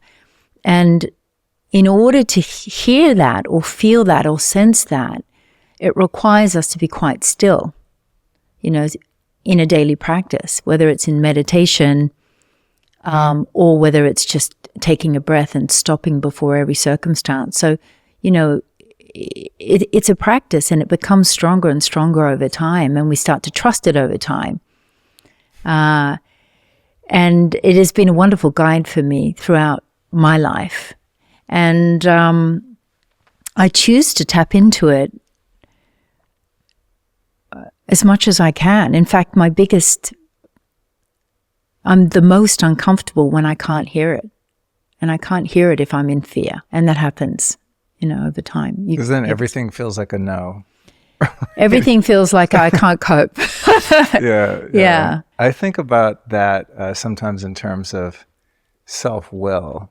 In recovery, that's a huge topic and obstacle to sobriety, right? Is running on self-will, which to me is like it's the opposite of presence and stillness and mindfulness. It's just like a charging forward, unabated, unexamined, and it's something that I've struggled with myself a lot over the years, because it's that kind of way of going through life is very insidious at times and hard to see when you're in it. You start to see the collateral damage of it because other people will inform you, or your decisions, don't pan out in the ways that you hope they would. And you go, oh shit, I need to slow down and check myself. I recently had one of these myself, which was brought to my attention by my lovely wife. And she didn't have words for it. She's like, it's just this thing, like you're just going and going, you don't slow down. And I picked up my big book for the first time in a very long time. And I was, you know how it is, you flip to a page, and I was like,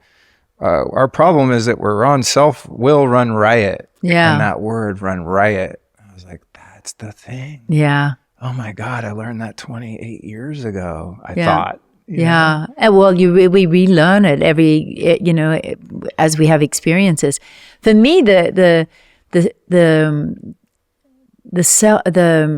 self-will is more like the fear, if I don't do it, I'm going to suffer, rather than if I do this, it will be in the best interest of my life. So sometimes we do things. I've found that I do things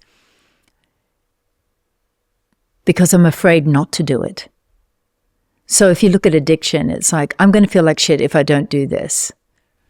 And so that is self-willed run riot. And you do feel like shit, actually. As we both know. So I think it's just checking is it coming from a place of fear, or is it coming from a place of love? Yeah. And when we come into that, just ask ourselves that question. Often we'll realize that we're doing something because we're afraid not to do it, rather than we truly want to do it. Very true. Or sometimes it's like something I've worked on a lot is boundaries, right? Of just like choosing to live my life in a way that I see fit and be less dependent on other people's approval. And sometimes that decision to not do something involves other people, some kind of venture, partnership, go hang out, whatever. And it's been difficult for me to learn, I guess, how to just have sovereignty in that way. Yeah. There's like a fear of what are they going to think? And sometimes it's an authentic fear of like not wanting to hurt their feelings. Right. But if I'm really honest and I dig deeper, I often find it's not so much about how they're going to feel, it's how is their perception of me going to change, and is it going to be negative? Yeah. There's still a bit of attachment to that of just, why am I living my life for other people? Yeah. This is mine. Is that something you've had to face and work on in your life? Absolutely. I mean, my whole career was about sort of executing other people's visions of me. Modeling in itself is somebody has a vision of how they think that their clothes are going to look and the photographs are going to look, and you come in to play that role to to be that character almost. And I was paid to do it. So it was like along the way, it's the lines between what is you and what is somebody else's vision of you, especially when I was married to a photographer, become very blurred. And there's a strong motivation to keep performing to other people's expectations of you because you're paid to do it. And it was my livelihood, and it was my independence card, and it there was just a strong motivation to do that until the time where it became so painful and so unfulfilling that I started to take small steps towards reclaiming making choices that really resonated with me rather than what resonated with the people around me. And it's a process, and I learned the hard way. I bet. What was New York like when you arrived there in the 80s? Being from California, my perception of New York at that time was always that it was really dirty and dangerous, and there was junkies everywhere. And it was like that movie Escape from New York, which I think was a 70s movie, but it just seemed like this daunting place. And I didn't end up going there, I think, until, 2010 or something. Wow. And it had changed a lot by then. Yeah. And I was like, what's everyone talking about? I know. It's beautiful. It's true. Amazing. Well, 83 was when I arrived in New York. And remember, I'm sort of like a girl from Sydney, Australia. I grew up in the beaches. I was going to go to law school. I'd never really traveled. Certainly hadn't traveled overseas. And I arrived in New York City and I was so afraid. I mean, the book starts in New York City in 1983, and it was dark and dusty and cold and dangerous, and I was constantly afraid. And it wasn't the sort of bustling kind of center of the universe that New York became, particularly in the 90s and 2000s. And it was really, I'd never seen anything like it. And I didn't know how to dress for the weather. I didn't know how to be. I had no money, no food. A lot of the time I lived on trail mix and yogurt and whatever I could scrounge at the studios when I was working. And you're at the craft services table all day, all the calories you can. And so it was it was a huge culture shock, but exciting. I mean, the energy and the pulse of New York City, and I was free. I was away from my family, who I loved, but I was living by myself, for myself, and in survival mode a lot of the time, and it was exciting.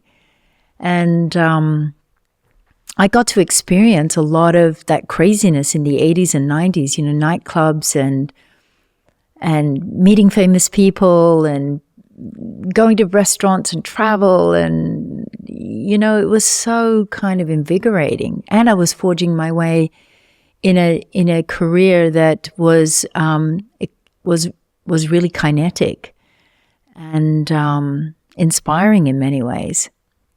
So I was a fish out of water, and I loved it. And I gave it a go. And that's the first chapter of the book is New York City, give it a go. And that's what I did.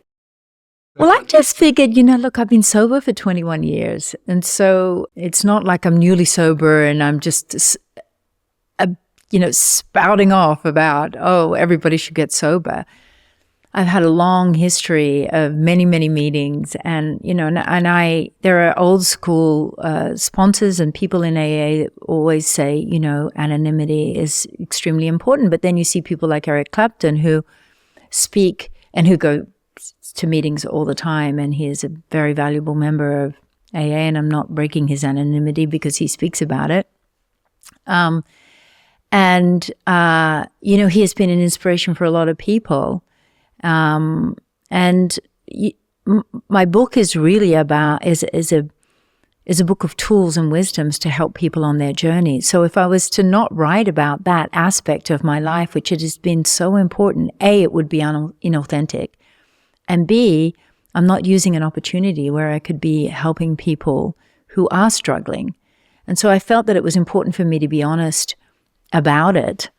And in fact, the whole chapter on getting sober is a direct lift from the share I gave 21 years ago.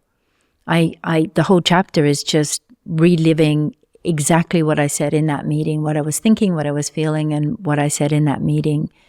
And I thought that was the most authentic and honest way to talk about it. And my aim is to help people.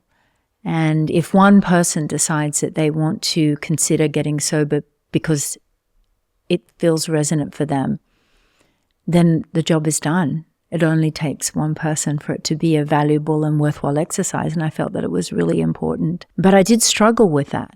I struggled with it from all the years of being ingrained from AA, saying you must never talk about it. But in a book like this, how could I leave that chapter out?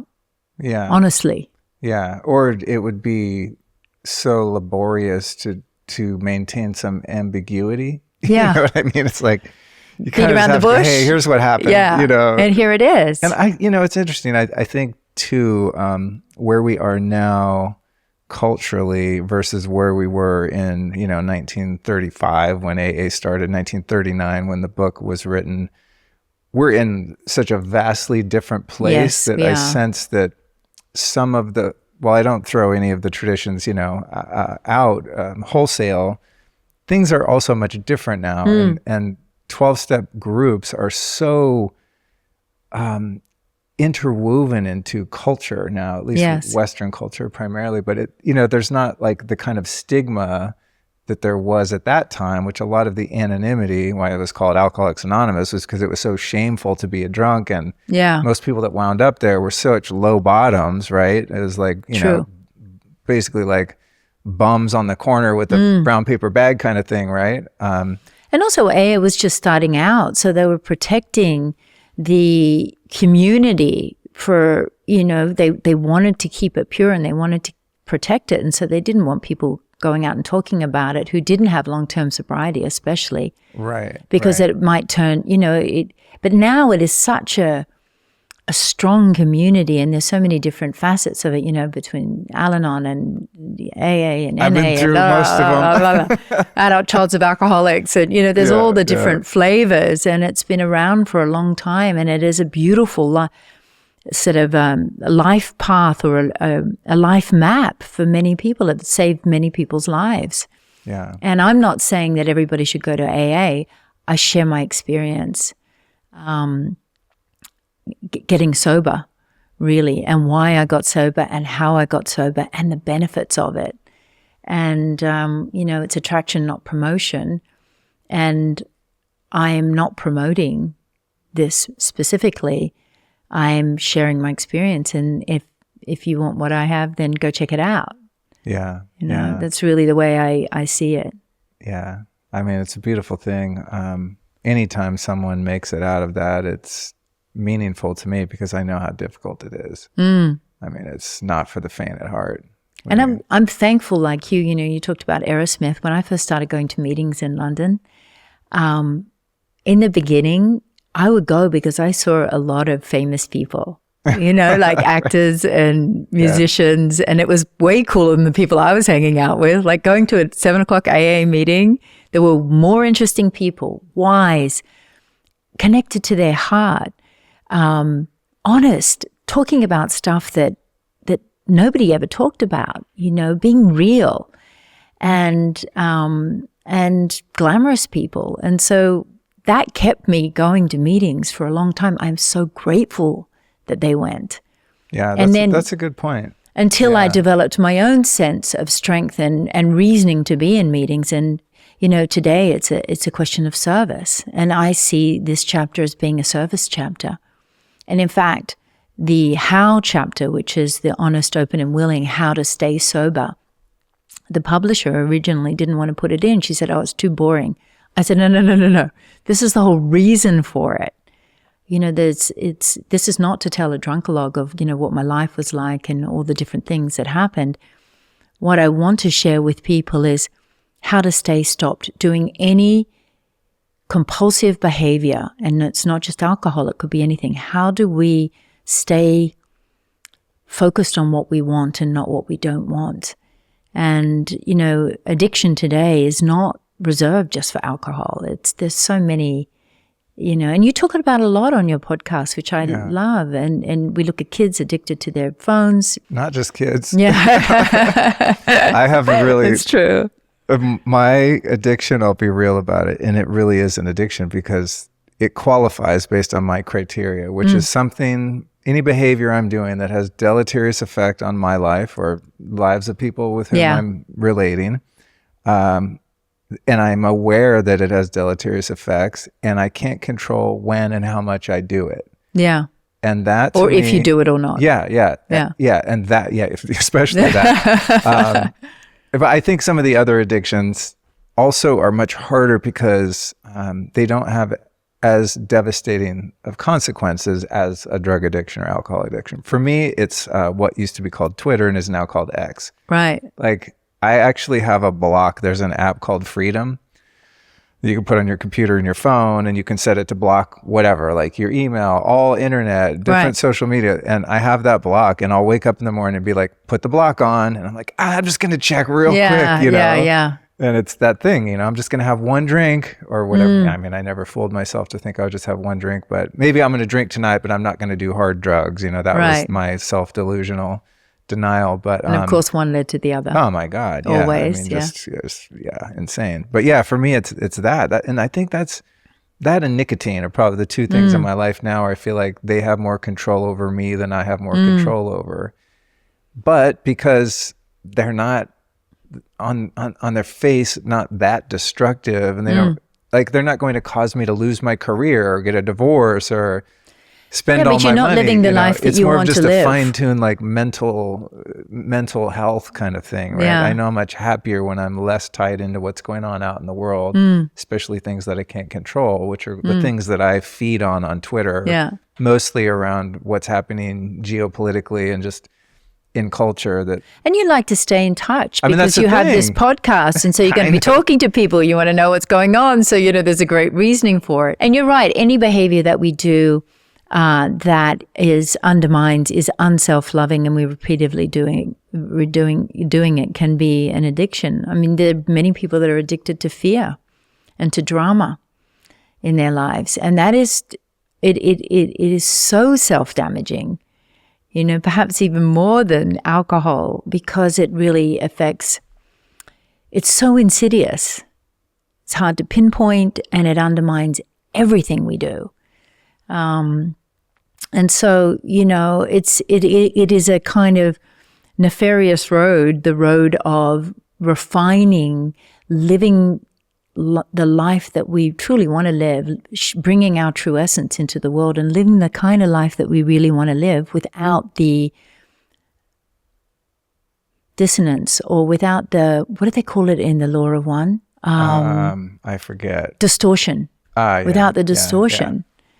Yeah. And you guys have been reading that? I've been listening to it. Yeah. I saw your podcast on it. There's some I listened cool to your stuff in podcast. Yeah, it's interesting. I mean, the concept of service to self and others in equal measures is something that has been, something I've been mulling upon for quite some time. So it really resonated with me. I haven't listened to the whole thing. It's a long, it's a long listen. And there are multiple books too. Yeah. I remember when I first got the audiobook, I was like, which one? I guess I'll start with the first one, but there's volumes. Yeah. That one to me, I think so many of my friends have recommended it and been into that. I'm always a little bit resistant to like channeled stuff, just because there's so much margin for fraud. Interpretation and fraud, right? It's like, like David Hawkins used to say, man, don't get all the channeling stuff. We can't even discern like someone's character or truth or falsehood in this realm of reality. And right. You're like, you have no business going off into these other realms of reality and trying to think you can talk to entities and that they're authentic and so on. So I've always just kind of like, let me stay grounded, the 12 steps, like very grounding, just rooted in just very simple principles. But then something like that comes along and I give it a shot and I go, I can't poke any holes in this. There's like nothing I heard so far in the Law of One where I was like, nah, that's bullshit. Everything resonated. So wherever it came from is kind of less relevant. Does it align with what feels like truth and something that's valuable and applicable to me in my life? And that's really the key, isn't it? Is it aligned with where you are right here, right now? Because you can listen to something now and it doesn't make any sense, and in 6 months' time or a year's time, it's like a penny dropped. So I explore, listen, take what resonates, let go of the rest. And it doesn't really matter where it came from. Because ultimately, if it's in your energy field now and something resonates with you, it's because it's meant to trigger a new behavior or a new way of thinking, or, there's no mistakes. So if it's come your way, there's good reason for it. If you're a fan of this show, you likely have some knowledge of the concept of quantum energy. We've covered it a lot over the past few years. Put simply, quantum energy is the source energy that exists in literally everything. Every one of us constantly interacts with the quantum energy fields around us. What sucks, though, is that your energy field can be greatly disrupted by environmental toxicity and chaotic energy created by EMF. Well, thankfully, the innovative folks over at Lila Quantum develop products to strengthen and protect our biofield and even mitigate harmful EMF. But let's be real here. Anyone can make claims about quantum energy products because this energy is, by its very nature, invisible and therefore difficult to prove. What can be proven, though, is whether or not a quantum energy product has a positive impact on the body. To solve this, LilaQ provides a grip of randomized, placebo-controlled single and double-blind studies proving the many benefits of their products. Of the various studies listed on their site, the dark field microscopy studies are some of the most intriguing. These studies demonstrate significant protective and improvement effects of the quantum block technology on human blood following only a 10-minute exposure. To feel the effects of quantum energy yourself, here's what you do. Go to lilaq.com and use the code Luke10 to get 10% off your first order. That's LEELAQ, lilaq.com. On your spiritual path, what teachers or teachings have stood the test of time? You know, where you go back to it and it still carries weight and has resonance. Osho? Ram Dass. I read, Be Here Now when I was 18. I talk about that in the book too, I think. And it's still, there's still parts of it, I didn't understand it at the time. It sounded good and felt good. But today I think I have a more profound understanding through my own experience, trial and error method. It was like, yeah, actually that is true, whatever principle you're talking about. I think one of the greatest teachers in life is our own life experiences. And living our life and learning through it is one of the greatest teachers. And so much, look, there's so many podcasts and kind of enlightened audibles that you can listen to, and you can have all this information, but unless it's applied to your life, it's meaningless. So what are you capable of applying to your life today or in this moment? That's where the value lies, not just in the theory or the philosophical understanding of things. How can you apply that, whatever that understanding is, to your life, the application of it? I love it. That's so pertinent to the 12 steps. Early on, I thought it was just about being physically sober. Abstinence was it. And then and it is for a while. And you just can be a maniac outside of those. And you are. I firmly believe that this vessel was created in such a way that it is so incredibly powerful. It is the most brilliant technology in existence that myself, and if I gather with a bunch more people and we focus our thought awareness on dissolving that, or at least diminishing the effects of it, we actually can do that. And ultimately, this thing that I'm in, that I'm harboring, is so damn resilient, and I trust in God, creator, source, in my body's own wisdom, that I know that whatever the fuck they're spraying in the sky, my body can overcome that. And I think when you take this position, it makes all those conversations just totally nonsensical. And that doesn't mean that I don't draw awareness to them sometimes, but it's because I think that what I do with my audience is go through my own internal processes on what I think about something in order to reflect back to them, so that someone else who follows me might be able to be like, oh yeah, you know what? I was outsourcing a little bit, or I was buying into false hope instead of buying into the power of us as individuals and as community. And that's why I do comment on them sometimes, but I hope that answers your question. Yeah, totally. I mean, it's a great opener to this dialogue, because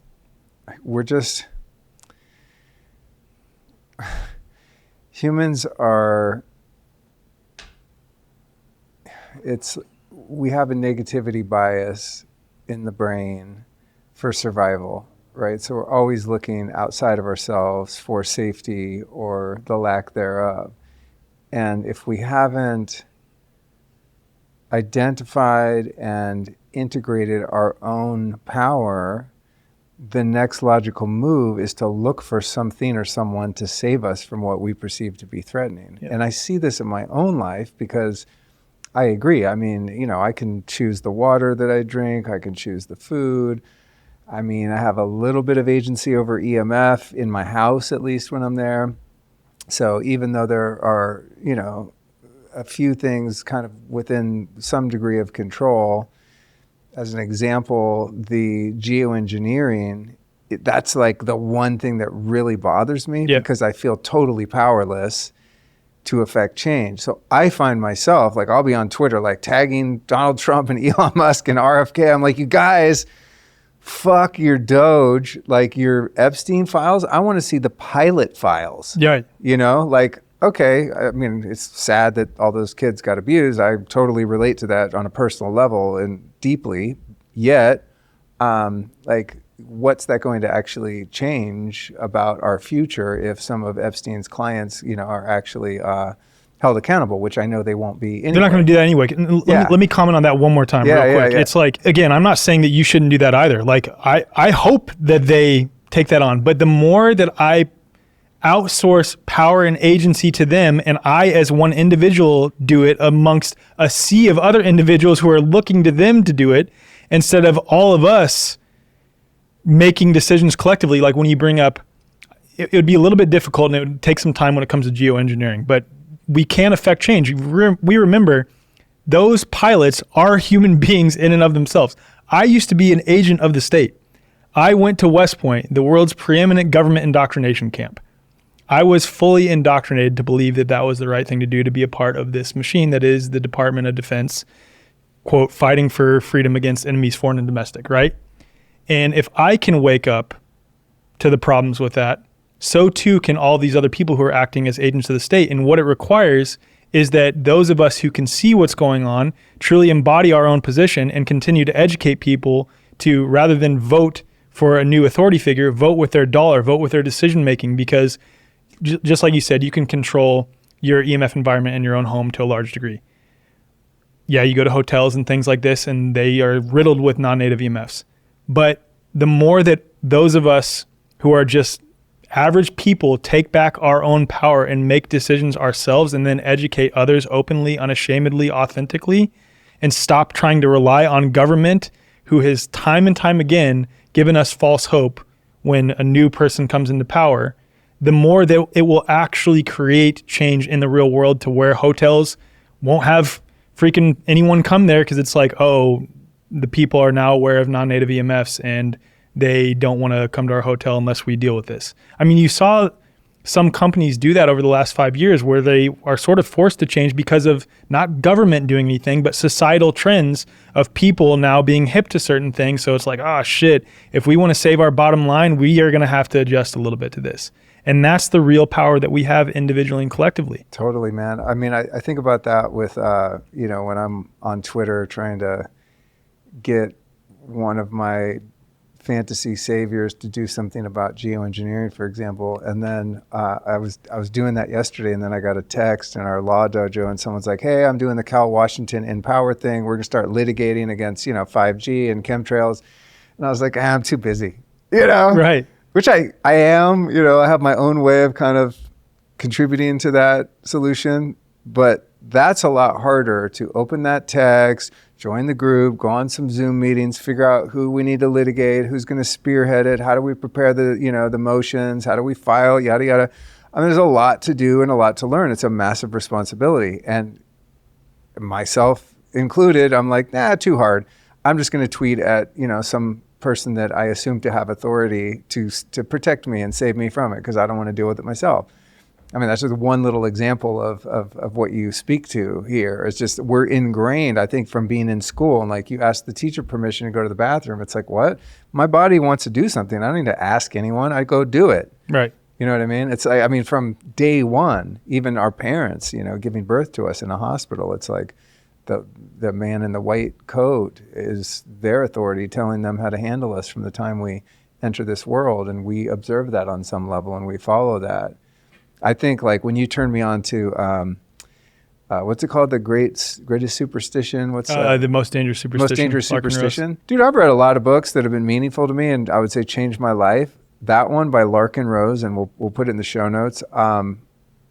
I mean, that just nuked my entire worldview in terms of the external world, because he so clearly makes the case that, like, our single issue as a species is this delusion, this hallucination that any man or woman has any authority to tell us what to do. I mean, it's like so simple. You can't even get the gravity of it, right? It's like that is the root cause of the entire fucking problem, is that we somehow buy into that. And it's like, if I think about it in my own life, let's say I'm a control freak because I feel inherently disempowered and weak. And so I feel like telling you and her like what to do when this podcast ends, like, hey, go pick up that thing. Hey, put these other pants on. Like, what? Well, you guys would be like, get the fuck out of here. Right. Who are you to tell me what to do? But if I come in here in some kind of uniform and start telling you what to do, oh yeah, no, yes sir, Luke, why? Right. What is that? That's insane. Right. No, And what type of person? And I mean, it's like, I'm sure there's some well-intended. I mean, I've met RFK, for example, on a number of occasions. I really believe that guy has high integrity and that he's a kind person and that he really cares about people. So I think there are rare exceptions, but by and large, what kind of person spends their life energy to put themselves in a position to be able to control other people? Right.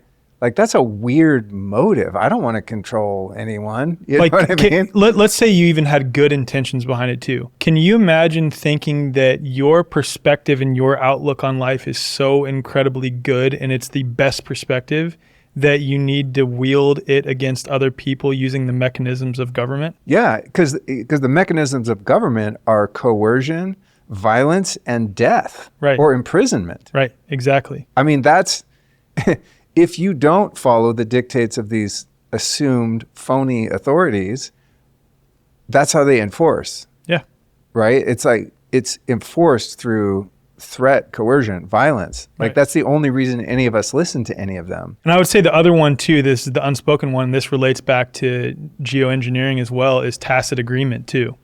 Is like this perspective that because we don't set a hard, firm boundary and say no, individually and collectively, they'll just do it. Right. Which is why, like, it's like an unrebutted contract. Yeah. An offer to contract. Yeah. Is agreement, tacit agreement. Right? Tacit agreement, exactly. And this is stuff I've been learning through studying law, and you've turned me on to so many great resources. But it's like, basically, from the first time we sign our name on a document when we're 16 and we get a job at Pizza Hut or whatever, we've unknowingly contracted in to all of these agreements that don't serve our interest. Yeah.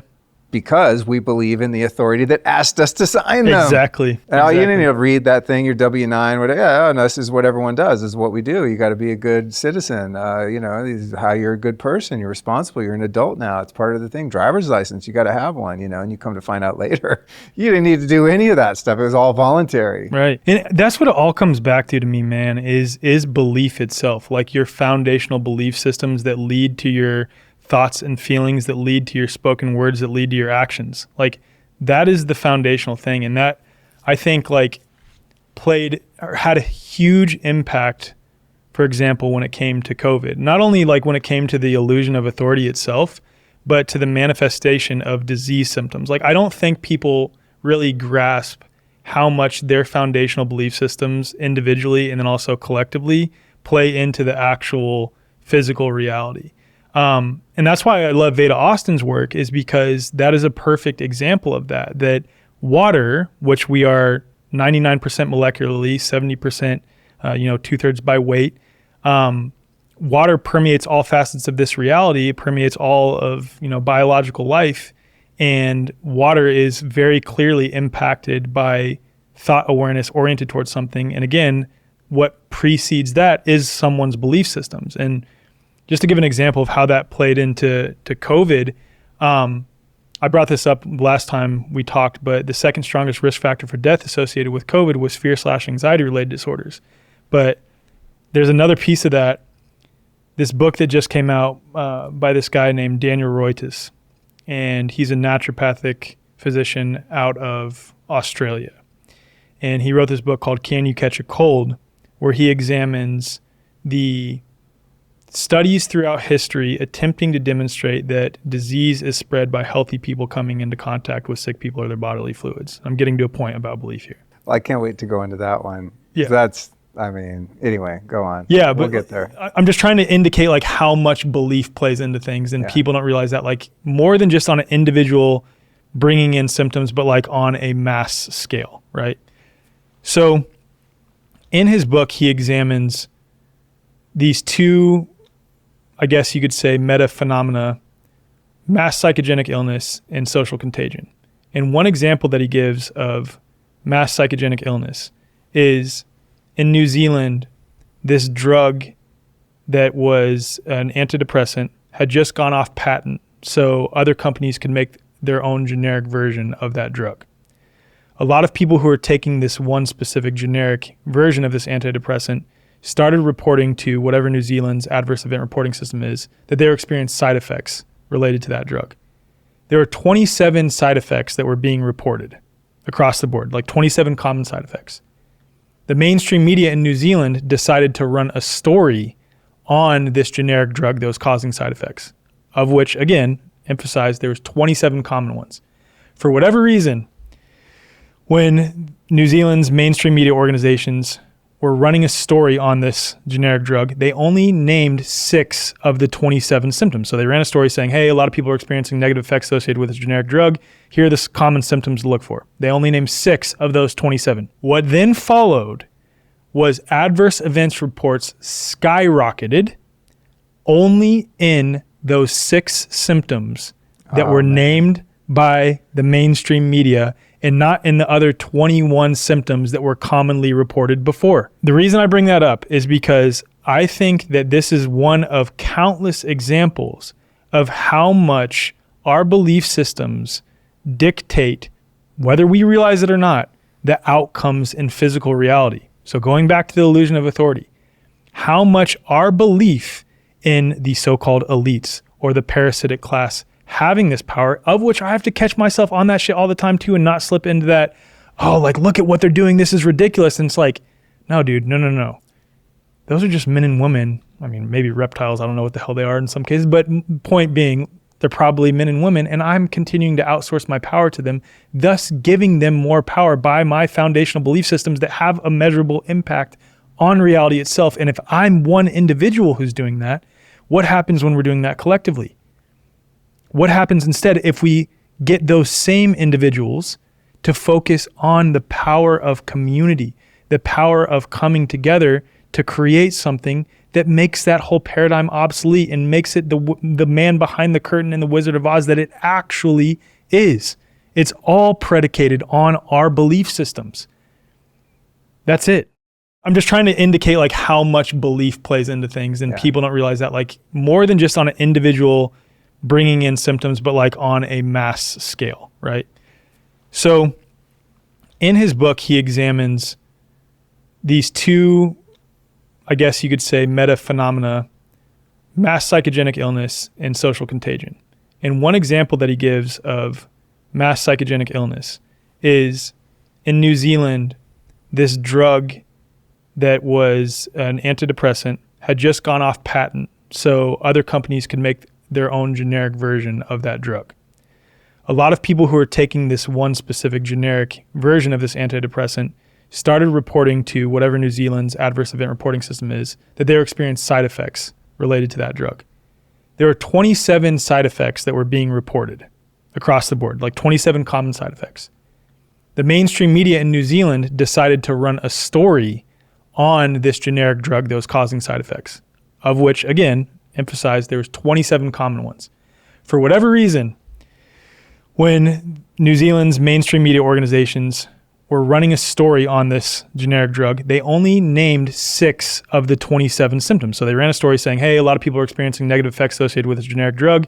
Here are the common symptoms to look for. They only named 6 of those 27. What then followed was adverse events reports skyrocketed only in those 6 symptoms that were named by the mainstream media, and not in the other 21 symptoms that were commonly reported before. The reason I bring that up is because I think that this is one of countless examples of how much our belief systems dictate, whether we realize it or not, the outcomes in physical reality. So going back to the illusion of authority, how much our belief in the so-called elites or the parasitic class having this power, of which I have to catch myself on that shit all the time too and not slip into that, oh, like, look at what they're doing, this is ridiculous. And it's like, no, dude, no.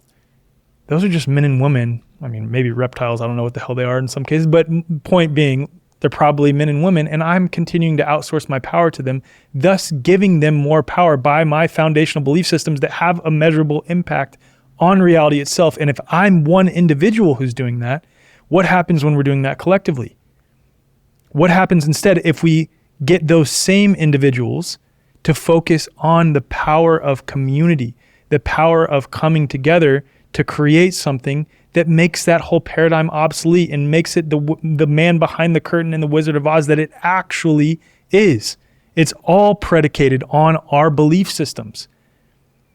That's it. 100%. You know, looking at some of the key actors in that class of parasitic individuals that we attribute all of this power and in many cases fear to. Let's take like an Anthony Fauci or a Klaus Schwab. If those guys walked in the room right now and I had no background on what I believe their power to be, they would be like weakling little like cowardly worms that I feel like I could squash with my little toe. Like they're nothing. They're weak. They're like petty tyrants. Right. They're total cowards. But when I see them on social media doing this and that, and it's like part of me hates them, but the hate really is a cover for fear. I'm like afraid of the power that they have over me in my life and the way they're going to hurt people that I love and hurt society as a whole, etc. But to your point, they literally have no power other than the power that I give them by believing they have the power. Right. Right? Like if that, it's like the uniform example I gave you. You know, if it's like when I went in Whole Foods during the pandemic and, you know, if like a customer came up to me and said, you need to be wearing a mask. I'd be like, pfft.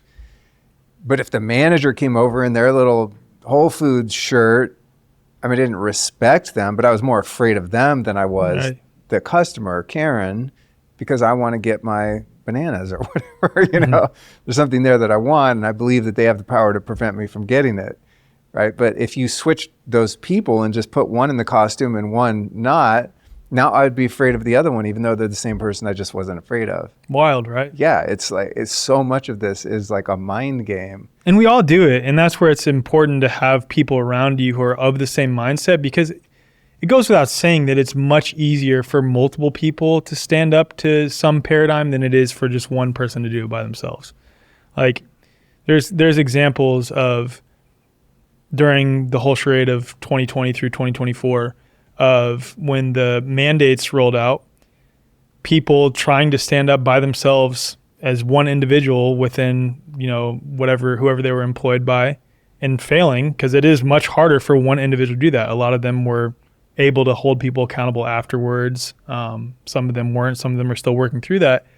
But what was incredible was to see when a large group of people stood up authentically together, they had the power to make their workplace be like, oh shit, we can't lose all of them. We literally need these people. So we're going to go ahead and reverse this policy really fast. Yeah, absolutely. Well, to your point earlier of like voting with our dollars, you know, this is a really cool phenomenon to see, you know, like when companies would go woke over the past few years and shit, they like their shares would tank. Yeah. Because people are like, nah, fool, I'm not going to shop at Target or whatever because they're trying to trans my kids and all this stuff. You know, I mean, you actually see the real impact of that.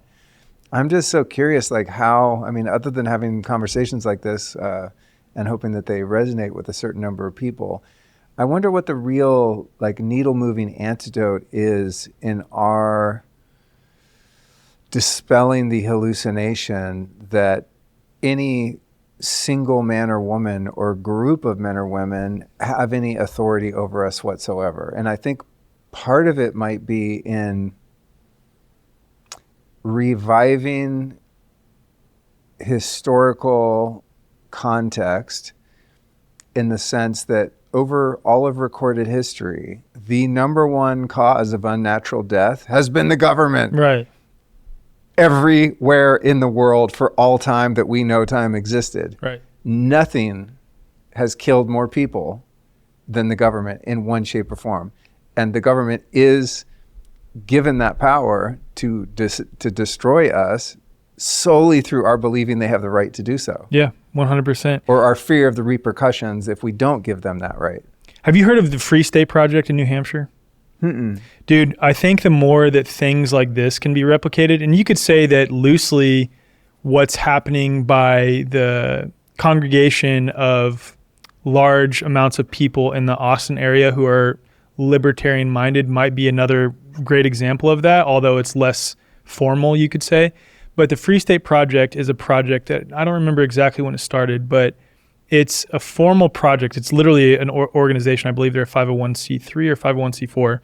Anyway, that the intention is to get libertarian or voluntarist, agorist, anarchist oriented people to move to New Hampshire in mass. And so I interviewed Eric Brakey, Oh, wow. the CEO I'm all in, but then I realized it snows there. Yeah, but the more that things like this can be replicated, not that everyone needs to congregate in one area, and that's why, like, shameless plug again for the platform that we're creating is like, I guarantee you will find people around you, and the more that you have 10, 15, 20, 30 people around you, the more that you're going to start feeling more powerful, more emboldened to share that message amongst other people, which is going to have more people come on board. You're passing out Larkin Rose's book and things like this.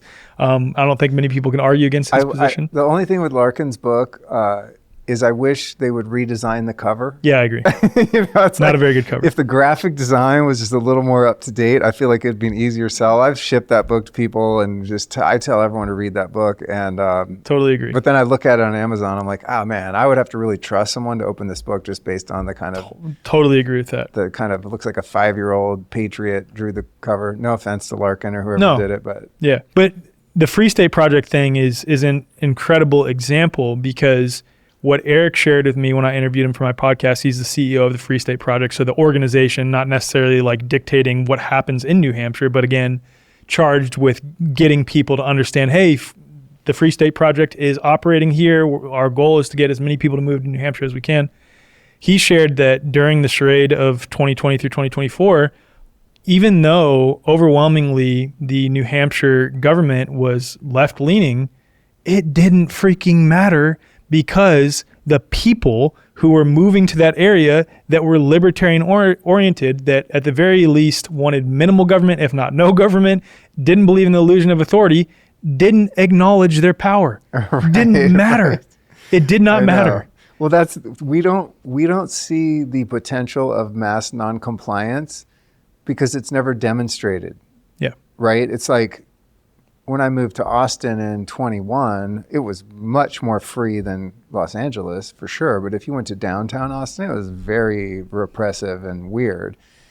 And I started to see, the only reason they were able to get away with it is because everyone goes along with it. If, to that kind of like buying, voting with your dollar thing, say at that time, if everyone was of my mindset, your mindset, freedom-oriented, could see through the fallacy of that whole thing, if everyone was like, cool, we're not going to any restaurants or stores, fuck all you guys, which is what I did. I went to Whole Foods a couple times and I was like, nah, I can't do it because I'm going to behave in ways that I don't feel good about. I'm not going to be kind to people because they're asleep and trying to tell me what to do. But if everyone just said, nope, we're done, shut everything down, that's like they'd be open the next day. Exactly, that's the thing. It's like the only way these ghouls get away with it is because everyone's like, well, I got to be a good person. Or it's like we have this innate need to be accepted amongst our tribe, right? And it's like, we don't want to be the one black sheep that is bitching about having to put the mask on, so we just comply and go along with it because we don't want to be judged or be called a grandma killer or whatever. And so even people that like in the pandemic, even people that knew better still folded just out of peer pressure. Yeah. Because there wasn't enough peers to stand with them. If there were a higher number of peers going, yeah, I'm with you, they would have the courage to stand against it and just ignore all of that shit. Yeah, which is, again, why I stress the importance of community and finding your like in-person local community, especially because, like, again, at this time, it seems like it's getting a lot better for us. And I think it will continue that way. But I am not confident in the mechanism of government to continue to initiate that change. It's going to require that we come together outside of the mechanism of government and start uniting in community and putting our eggs in that basket to start forming parallel things that make the, old structures obsolete.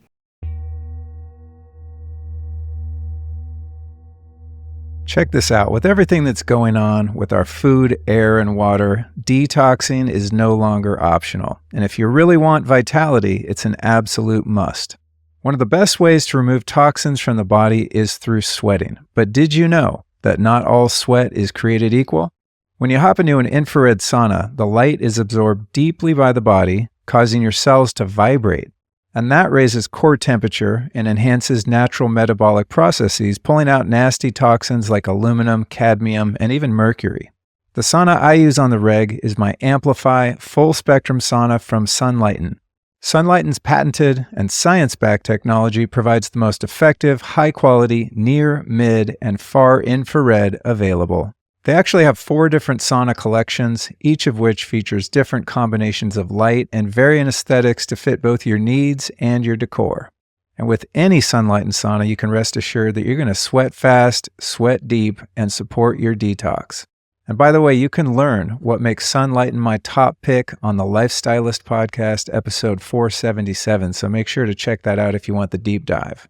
And then when you're ready to treat yourself to the world's best infrared sauna, visit get.sunlighten.com/LukeStorey and use the code LukeStorey to save up to $600. You can also find that link in the show notes on your podcast app. And obviously, it would make 0 sense to detox while exposing yourself to high levels of EMF. And that's why Sunlighten designed their heating panels to produce almost none, so you can relax and detox safely. Again, that link is get.sunlighten.com/LukeStorey, and the code is LukeStorey. One of the pushbacks that I think is common when you start bringing up the radical idea that no group of people has the inherent right to rule over another group through violence, threat, coercion, death, etc., is that, well, I mean, someone has to run things because people aren't trustworthy and humans are dangerous. I mean, we're like these feral animals, so you have to put someone in charge of us when we're in large groups of people. And, I know Larkin's answer to that is like something to the effect of, okay, so you have a group of people and you can't trust them to do the right thing. They're going to hurt each other, exploit each other, violence, etc. So we need to bring in some other people to control those people that can't control themselves. It's like that whole idea is nuts. And human beings are fundamentally corrupt and immoral, so let's take human beings who are fundamentally corrupt and immoral and give them the exclusive right to issue commands, dictate, give orders, and threaten those or initiate aggression against those who don't comply. Makes a lot of sense. Humphrey Osmond again. Humphrey Osmond is the one who actually, because Humphrey Osmond turned on Huxley with mescaline, which became the Doors of Perception. Humphrey Osmond is the one who started the 1950s LSD research on alcoholism. And he's the one who turned Bill on. And Huxley was around for that. But, Osmond was really the Pied Piper for both of them.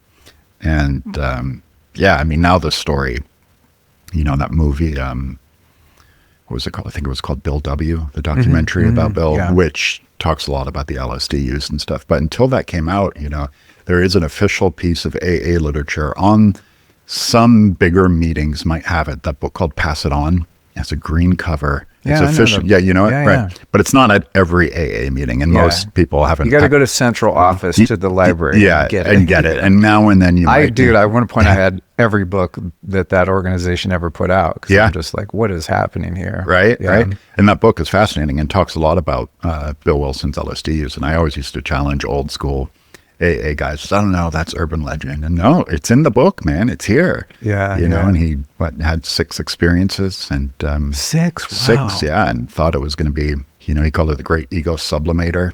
Thought it could be a cure for alcoholism in conjunction with the research that Osmond was doing, because I think they worked with 215 alcoholics and had a 60% efficacy rate after a year. Wow. Yeah, 60%. And alcoholics who said they no longer after or I don't know if it was, I think maybe 2 LSD sessions. And Bill thought it was, going to be the next great step in recovery. But I think it was his wife who kind of pulled him from the edge of that. She was the one who was like, I don't think this is going to be a good idea. I don't think this is going to land well in the fellowship. And I think it was her who kind of Lois kiboshed Lois, yeah, kind of put put the brakes on that a little bit. Yeah, but it's a fascinating story. It is fascinating, and it's so counterintuitive. I think that's the thing that's so interesting about that relationship is that, like, what our recent history has shown us is that the most successful model for addiction recovery is total abstinence. Right. And it makes the most sense, right? But then if you look at the inception of Alcoholics Anonymous was, in a sense, predicated on an experience in part brought about by Bill Wilson drinking this belladonna drink in Towns Hospital. Yeah, that's right. And I thought that he had his white light experience while on that, but then I looked a little deeper and looks like it was like within a couple of days of that, then he had this famous white light experience, this transcendent experience that essentially, cured his alcoholism and led to what we now know as the 12-step movement. But that transcendent belladonna experience, even while he was on it, it did give him the download for the steps and chapter 4, how it works and all of that. Yeah, it wasn't, I think you're right. It wasn't until a couple of days later did he put it on paper. Right. But I think it speaks to the larger issue, though, of like, what do we consider to be intoxication, and what do we consider to be mind and mood altering, and the contexts and sort of the thought bubble in which we view that. I think the 12-step culture, because of, the expansion of the treatment industry and how that kind of fed into criminal justice reform and kind of mainstream hospitalizations and things like that, I think they just sort of by default kind of landed on that, all mind and mood altering things. But when we look at plant medicines and psychedelics, I mean, not just plant medicines, and, LSD is not a plant medicine, I think, yes. Neither is Bufo. People always refer to, or really even like mushrooms aren't really a plant either. Anyway. That's right, yeah. I mean, I used to talk to Ramdas about this all the time. I think having a psychedelic experience with your focus being on your recovery is kind of an embodiment of the 3rd and the 11th steps, seeking only for his knowledge of his will and the power to carry that out, and proving your conscious contact with God as we understood him, she, or it to be, and, all of those things. I mean, I can't think of a better method to establish a deeper connection with spirit, right?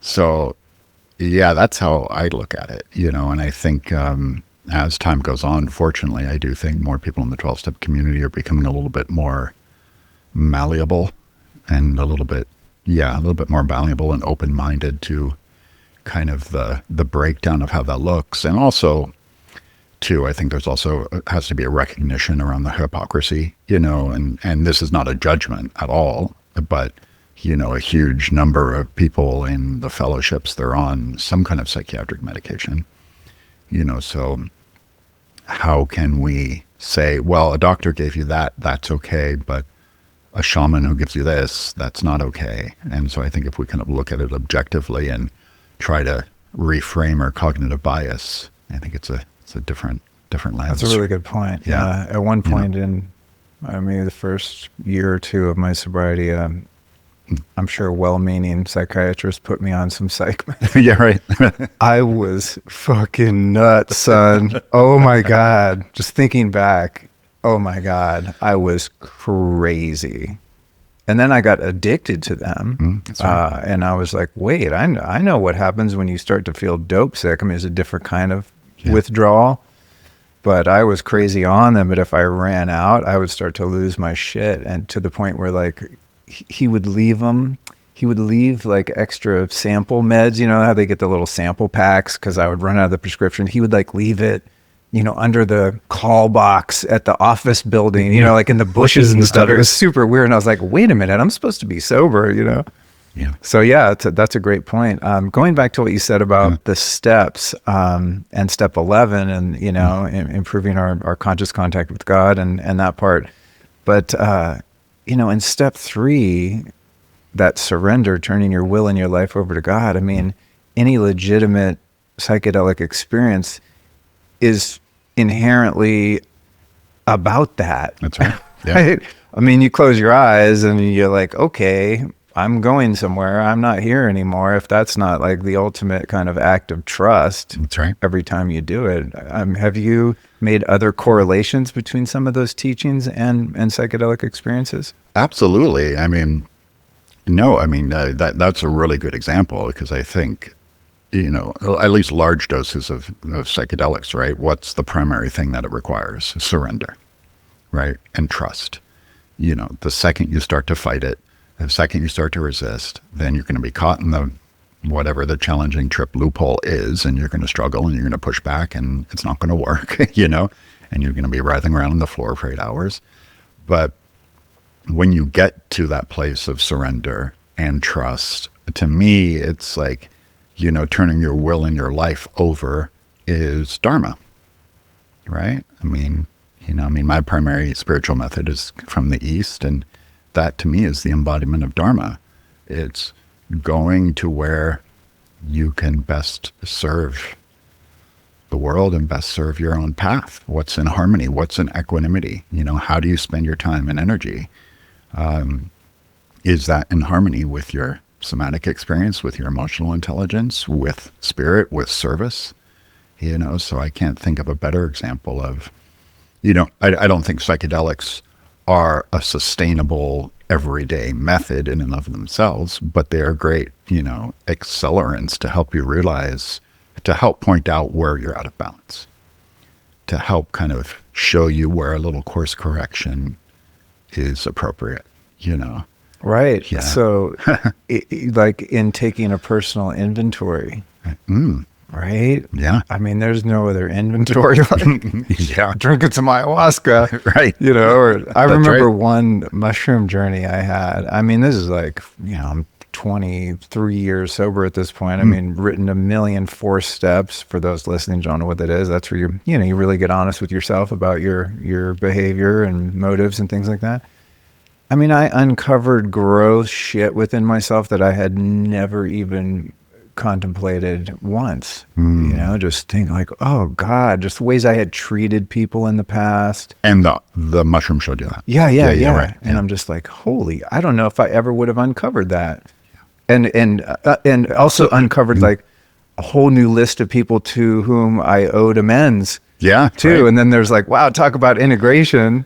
Right. I just realized, shit, there's like 10 people I really heard and I never even knew it, or let alone acknowledged it to them. Well, you know, that will, for those listening who are in recovery and who aren't, I mean, I think the moral of this is that your waking state of consciousness, you know, has a sort of limitation into what it can uncover. Yes, there are spiritual practices, meditation, breathwork, and we can go on endless lists of great spiritual practices that help soften that to a bit. But, you know, understanding that your waking state of consciousness has limitations, you know, has a mechanism put in place that does not allow you to see the entire sphere, does not allow you to pierce the veil. And that's intentionally designed that way because we all have to live in balance with each other in this construct of reality. You know, we all have to sit here and agree that this is reality, right? And we all can't be poking holes in the fabric of reality, or else it would be chaos. You know, there has to be some semblance of, but that the same thing is true for our own personal experiences too. And I think, you know, like you said, I mean, I have never done that. And that's actually a really, it's a pretty cool story of doing a fourth step after a psychedelic experience. Did you struggle, you know, getting that initial sobriety? Yeah. So when I first got into recovery, I stayed clean 2 years, then a relapse, and I stayed clean for 9 years. So yeah, it stuck. When I first got into recovery, I was 26, I think. Yeah, me too. Oh, okay. Yeah. And I loved it. I loved it, man. I loved like the people. I loved the culture. I loved the support. You know, like I was telling you earlier, like, I didn't know how to pay a bill and things like that. Those people taught me how to live, basic life skills. And they were just, the support group and the family that was built in. And I took to it. I did. And also, I do admit, like, initially the language and the structure of the program did resonate with me. I also had the best sponsor in the world. And he sadly died of cancer, but he was an incredibly saintly human being, just amazing guy. To this day, I have him on my puja table, a picture of him still. Oh, cool. I mean, he was an extraordinary human being. So yeah, I mean, but I do understand, that I do understand why it doesn't take for everyone, why that language, why that culture, why that, sort of like low grade. I wouldn't officially call it a cult, but I'd call it low grade kind of cultism, entry level kind of, cultism doesn't stick for everyone. But I needed structure. I needed order. I needed someone to hold me accountable. I needed someone who said, you need to call me every day and tell me what's happening. I needed that. Me too. So it was all good for me. And, even to this day, I go to a meeting now and then, and I still have a tremendous fondness for the 12-step community. I know there are many in the psychedelic recovery sphere who do not, but I do. I still have a tremendous fondness for them, for it. And, yeah, I hope, that community will kind of change its views on what spiritual exploration looks like. But until they do, it's kind of not my problem, Yeah. I go for what works for me. When you relapsed at 9 years, what did the progression into that look like? Looking back, what were some of the signs where you began to kind of drift toward that outcome? Yeah, that relapse was, I had my gallbladder removed, pain pills, and I remember having maybe about 4 Percocets left and sitting in the bathroom, and I was fine. I was out of pain. I could have taken Advil. And I remember sitting there going, oh, I'm actually not in pain. I'm good. I can move to Advil now, and I should flush these. And I didn't. And that was the first kind of spark. And then, the progression just became, going back to my doctor saying I needed more, et cetera, et cetera. He gave me 1 refill that ran out. Then sure enough, I was in downtown LA again, So, I mean, that one was just sort of like you're, doing everything that you were told not to do, Right. Did you ever spend any time around 6th and Alvarado in downtown LA? All the time. Are you kidding me? The Jack in the Box? Bonnie Bray? Of course, the Jack in the Box. Are you that Jack in the Box? Of course, man. Oh, dude, I got it. That was my... I lived there in the late 90s, just man. East of Alvarado. Bonnie Bray. 6th and Bonnie Bray. That's hilarious. I haven't talked to someone... Dude, I haven't talked to someone... I don't know how long... decades probably that is familiar with that particular location. Yeah, and just for people, I mean, we shouldn't. Well, it's okay to say it now because it's that's been cleaned up. You can't do it anymore now. But it used to be literally like you drive through. You pull up to the parking lot and these guys with balloons in their mouth would just spit out the balloons, and it was just crazy. It was insane. Yeah, that's so funny. I was just writing about that particular. The balloon phenomenon, and at one point, one of my drug buddies was this girl Margaret, and her parents had given her like a Mercedes, this gold Mercedes, and I didn't own a car. I mean, I was a total fuck up, and so we were using, and she would let me drive her Mercedes down to that Jack in the Box. And if I rolled up in that Mercedes, man, I was just like, you just have like a swarm of dealers like spitting their balloons into their palm, and like vying for your business. I mean, it's a funny thing for those that have never experienced that. It's really, really Wild. I haven't thought about that in some time. Yeah. And you're writing about it now? Yeah, Okay. because I just happen to be writing the chapter that kind of covers that 6 years I spent in Hollywood where drugs became, really dark. And just thinking about what a different life it was. And also, when I first got sober, I worked at a restaurant called Rita Flora that was on I know Rita Flora, of 6th course. and La Brea. Yeah, sure. And I was a delivery boy. Huh? And so they'd send me delivering catering in the van. And sometimes I would deliver to office buildings in downtown LA. And I would be taking 6th Street, headed east. And I would pass that 6th and Bonnie Bray where the Jack in the Box is. And it was one of the first times I realized that in a very tangible sense that God had done something for me that I couldn't do for myself, because I had money in my pocket, 2 or 3 months sober.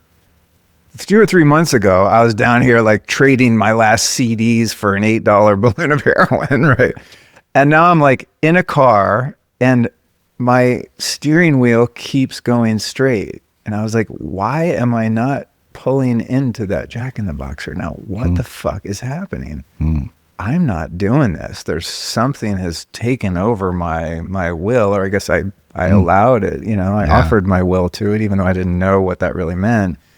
And that was like one of those early wins that I really held on to. Wow, there's like, I actually have the ability to choose how the rest of this day is going to go, and whether I'm not going to end up in jail or I'm going to go back to work and get a paycheck, And you kept going. Yeah.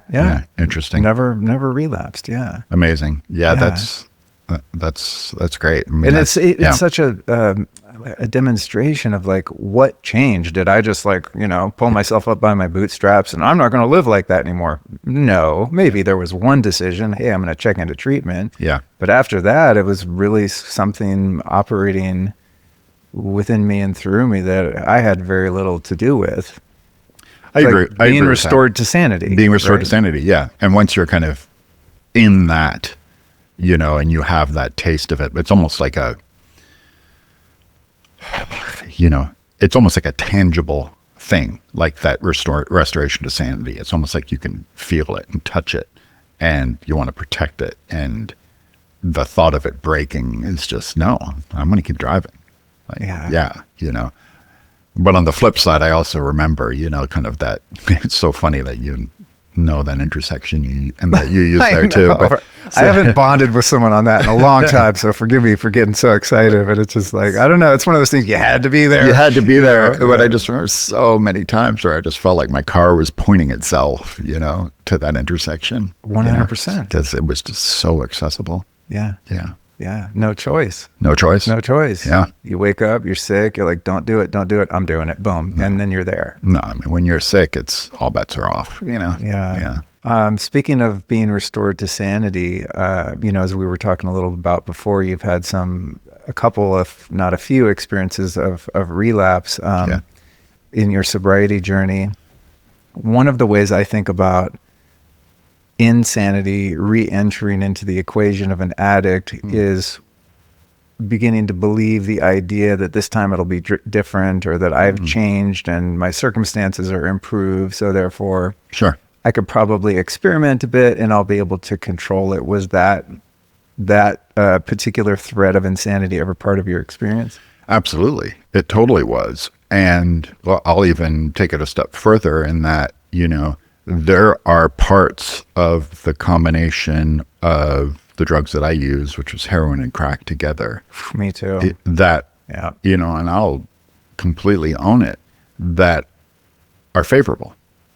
Like creatively, I'm a bass player. Like I could literally sit down with a pile of drugs and play my bass for like 8 hours nonstop till my fingers are raw, and I'm like, and this is the phenomenon. This is, Jerry Garcia, Jimmy Page. That's why there's a window when it does work, and it does till it doesn't, and of course everybody falls apart. And for me, that was part of the insanity as well, was like, okay, I'm going to, the beneficial parts of this I know I can just isolate isolate yeah, that. isolate the benefits. Yeah, isolate the benefits. That's great. And and that, I mean, the 3 times I've relapsed, that lasted 10 days or something,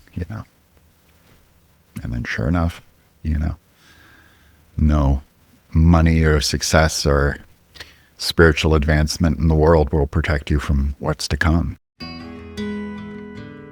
Us kids would be by ourselves a lot. We'd be a lot by ourselves and they'd be doing stuff. That's what I remember. And then I'd come home drunk, there'd be a lot of screaming and fighting, and my mom would be screaming and glass breaking and just a lot of that. So I remember most of my life growing up, what I really know now today is I had no boundaries. I did whatever I wanted to do because there's nobody around. I mean, they were pretty much vacated. Jula, in my opinion, was a lost child. I was a hero. I could do no wrong. And Carla, she was a scapegoat. She couldn't do anything right. So we had that family dynamics going on my whole childhood. And living out there in the ranch was really lonely because I was a long ways away from any kids to play with. So that's where I learned how to hunt and fish. I had a mentor. Who was your mentor in hunting and fishing? Oh, his name was Robert Mobley. My dad hired him to irrigate for us and do the farming with the tractor and stuff like that, and run the cows. He was about 5 or 6 years older than me.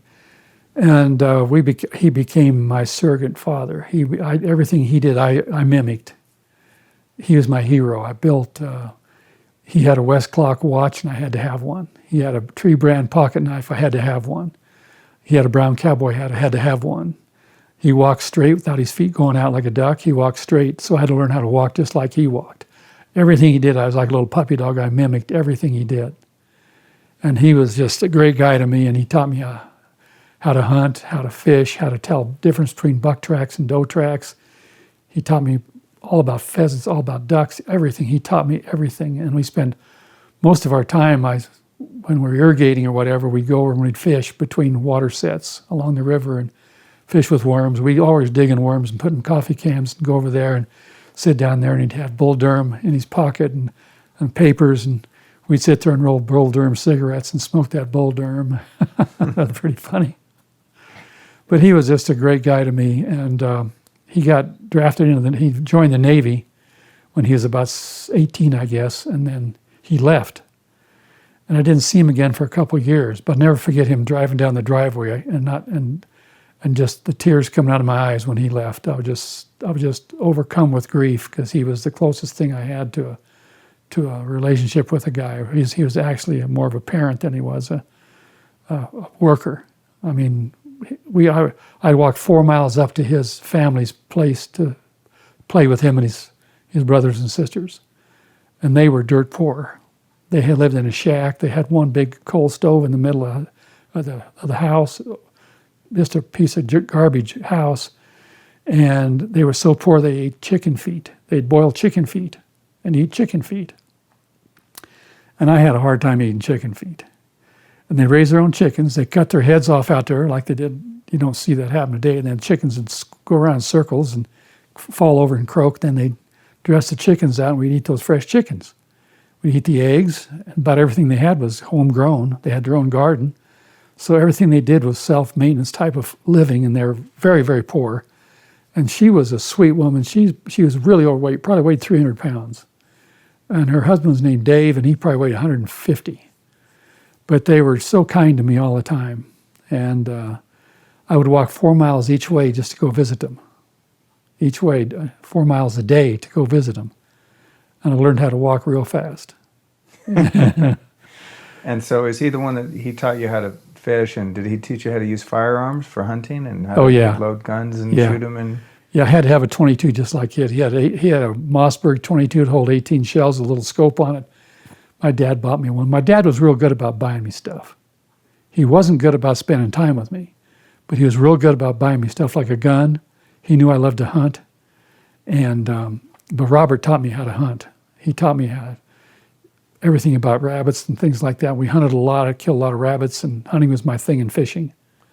Did you ever, when you were a kid and you started killing your first animals, you were shooting rabbits and stuff, did you ever feel a sense of guilt or feel sorry for them or anything like that the animals had died No. at your hand? No. They were meat to me. just we ate rabbits.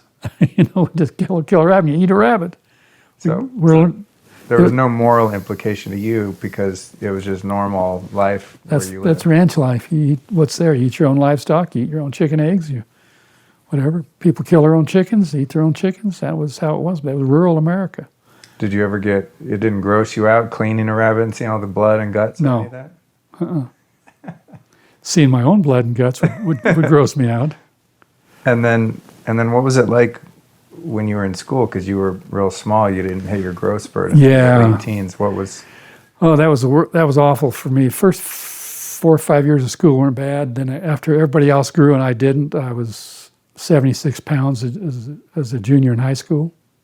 I wrestled 76 pounds, and I was bullied a lot, and I was ridiculed for being skinny and scrawny. That's all I ever heard, and I was afraid. I had the temperament of.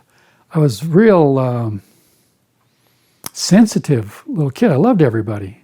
I didn't want to hurt anybody. When anybody hurt me, I just loved everybody. I loved people, loved kids. And then as time went on, I got bullied and ridiculed. And over a period of time, I wouldn't sleep at night because I was afraid to go to school because I'd get bullied. And then I was afraid to go home because my home life was so radical. I was afraid to go to bed at night.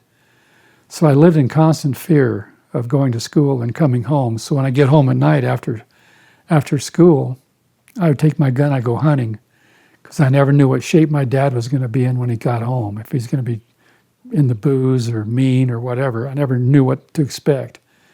So yeah, I had, I'm not going to go into detail, but I was sexually abused, emotionally abused, and physically abused as a child. And I'd go home and I'd pray at night that I'd grow. And I said, if I grow, nobody's ever going to hurt me again. And I'd pray and I'd pray and I'd pray and I'd pray. And there was 2 bullies, and this was interesting because there was 2 bullies that bullied me in my school. And they'd bully me almost every day, and I'd avoid them like a plague. But they'd get me and they'd hold me down. I couldn't breathe. There'd be 2 of them on top of me. And I just started to hate them. And then I started praying that they'd get killed. I said, God, would you take these guys and kill them? Would you kill them, God? I used to pray to God that they'd die. And when we left the ranch and moved to Denver when I was a junior in high school, I was down there in Lakewood, which I hated too. One of them got killed on the highway. Got run over. He had an accident, a car ran over him, killed him. And I went to his funeral, and I thought, man, I'm really powerful. That prayer really works. I was pretty much into prayer by that time. And so I got to Lakewood, my first day off the school bus. I didn't know anybody in town. But I'll stick with Rangeley a little bit. Rangeley, I had a sense of community there because I knew a lot of the kids in school, and I had a lot of friends, but there was always 2 or 3 that were picking on me, and the rest of them I was pretty close to. I had some pretty close friends.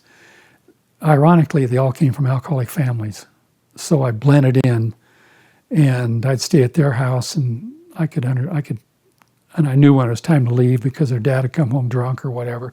So basically, most of my friends were afflicted by the disease of alcoholism, and they still are today, the ones that are still alive.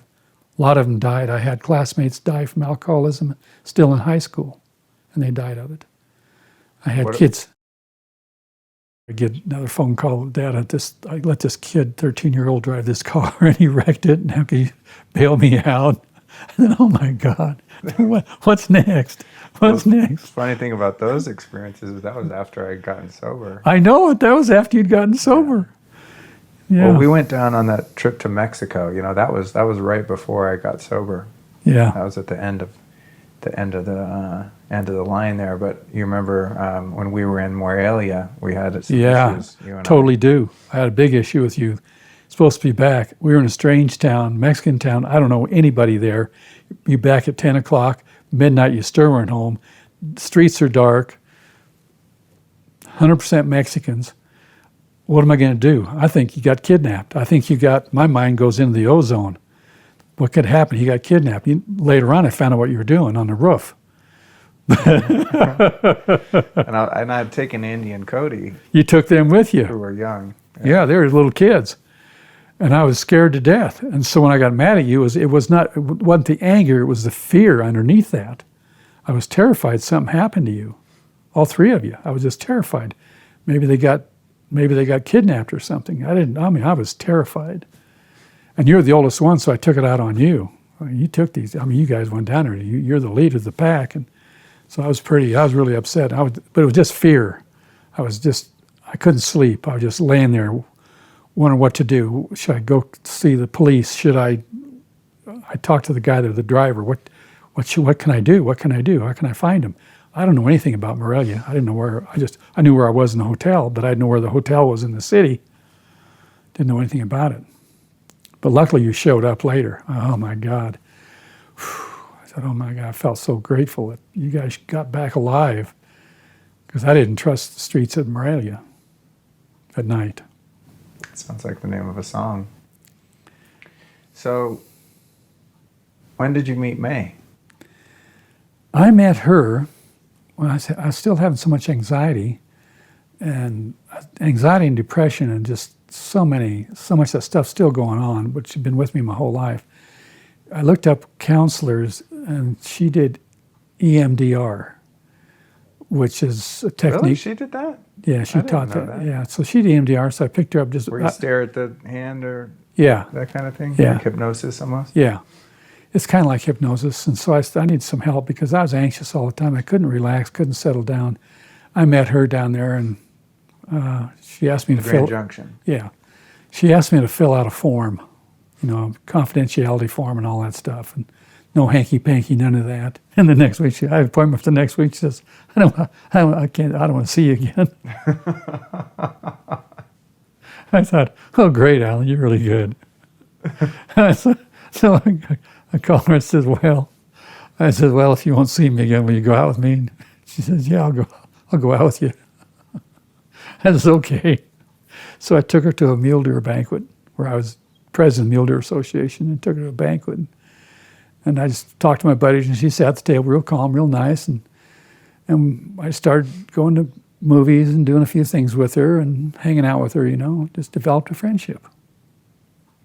And she says, we can't fiddle around because it's against my code of ethics with the profession I'm in. I says, probably a good idea. So we just kind of grew into caring about each other and liking to spend time with each other. And eventually we decided after a couple of years to get married. And I was terrified.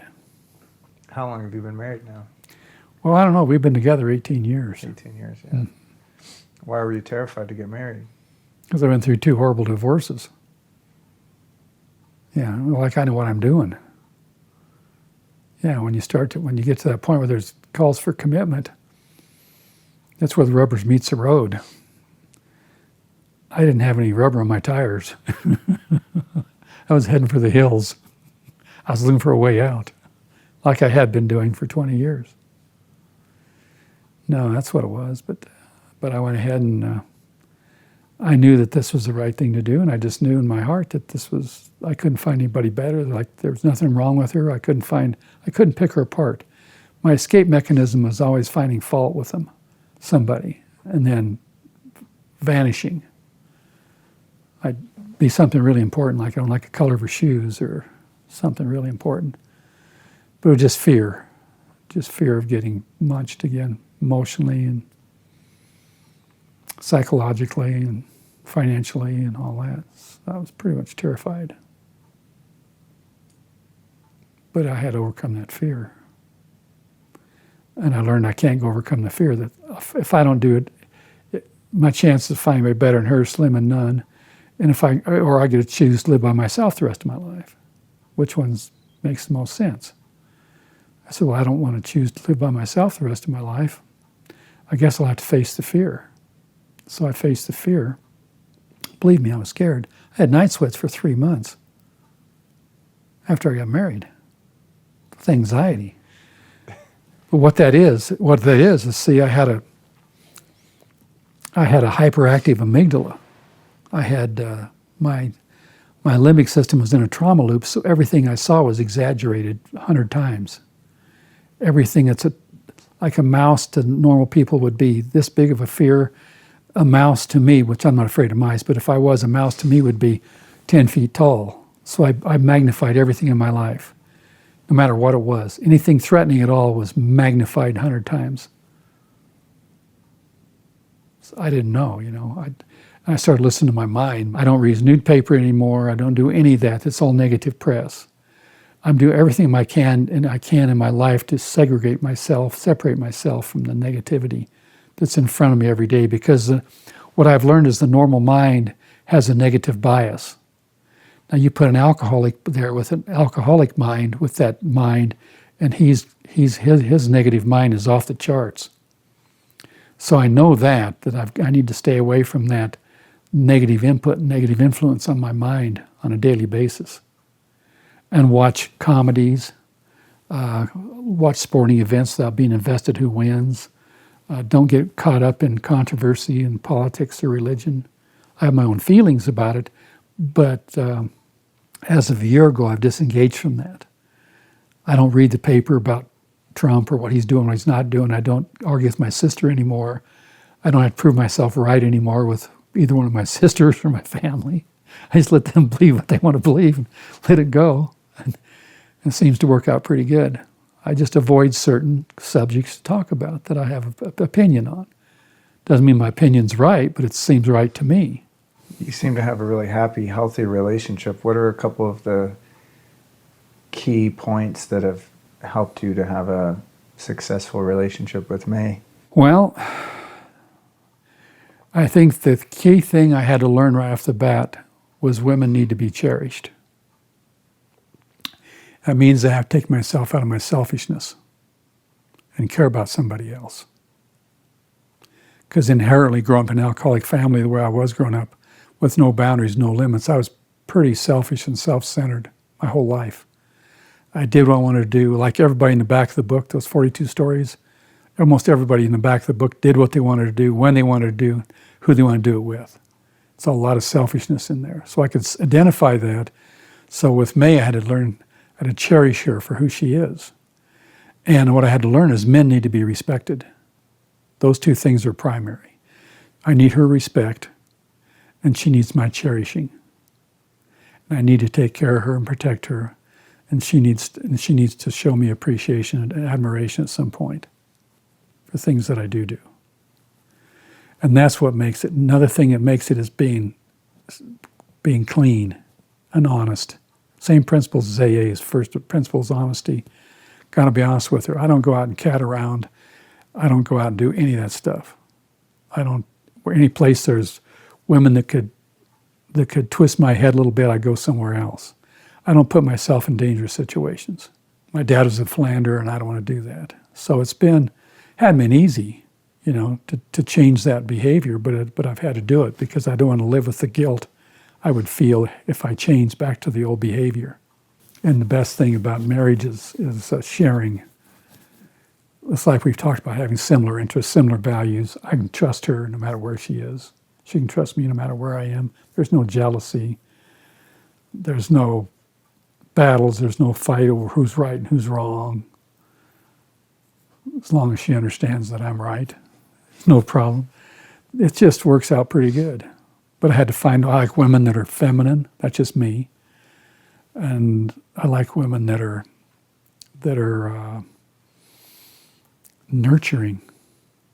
See, what I didn't realize is we all have these needs: physical, emotional, and nurturing needs.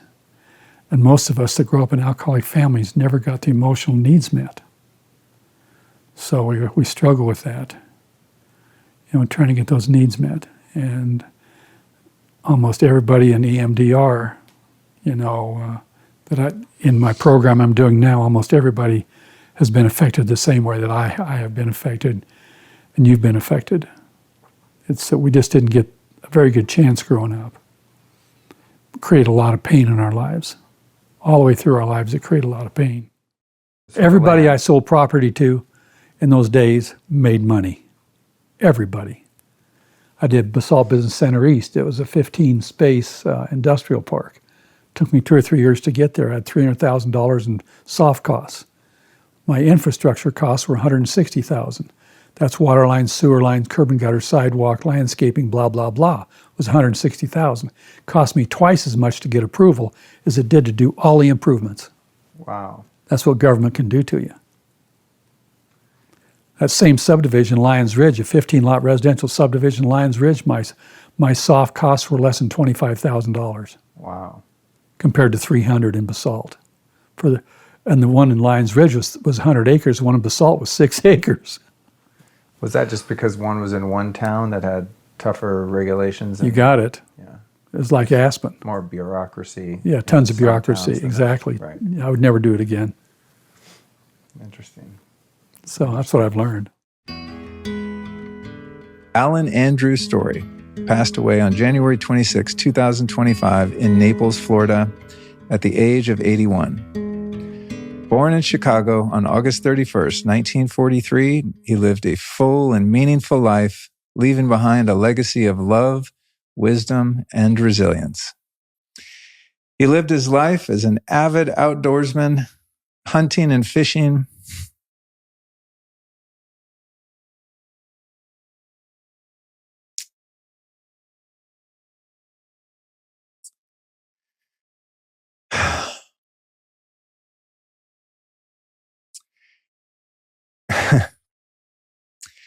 In the vast Colorado Rocky Mountains he called home.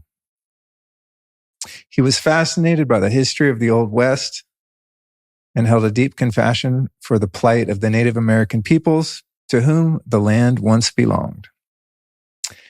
As a man who lived life to the fullest, Alan's many passions included racing stock cars and snowmobiles, riding bareback broncos, team roping, working as a ski patrolman and instructor, guiding hunting and fishing expeditions, serving in mountain rescue and the Forest Service, teaching English as a second language, and volunteering for hospice care. Alan was also a successful and driven entrepreneur in ventures ranging from land excavation and development to real estate investment and brokering. Alan is survived by his wife, May Storey, his sons, Luke, Andy, and Cody, their wives, Allison, Paula, and Emily, his grandsons, Bjorn and Weston. His stepsons, Eric and Kurt Bosson, and his sisters, Carla and Jula. While his achievements in business and life were many, what truly defined Alan was his steadfast commitment to his own personal development and spiritual growth. Although he never experienced a lasting connection with a particular religion, he devoted the last 40 years of his life to seeking a higher power in ways that enriched both himself and those he loved. Alan was a man of integrity, kindness, open-mindedness, humor, and unwavering moral character.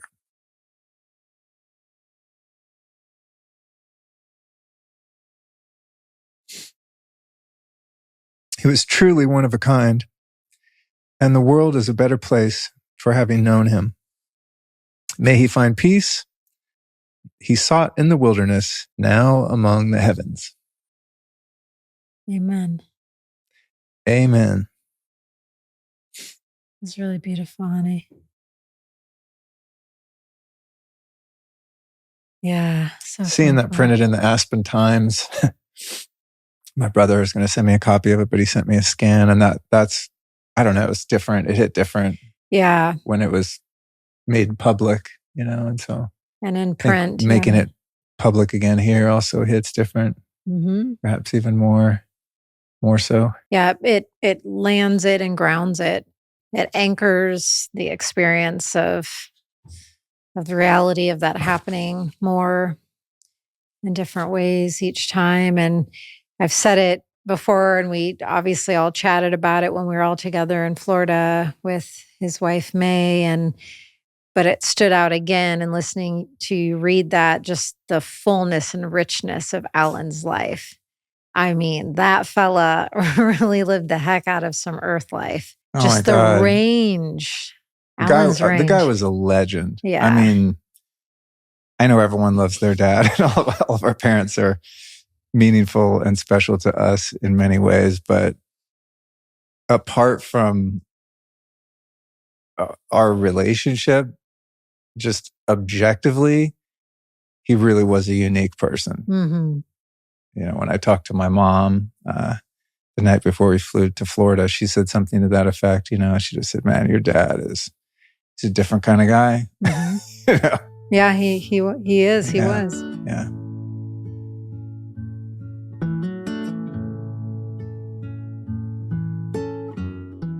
All right, you guys, that brings this one to a close. Thanks for listening and learning along with me.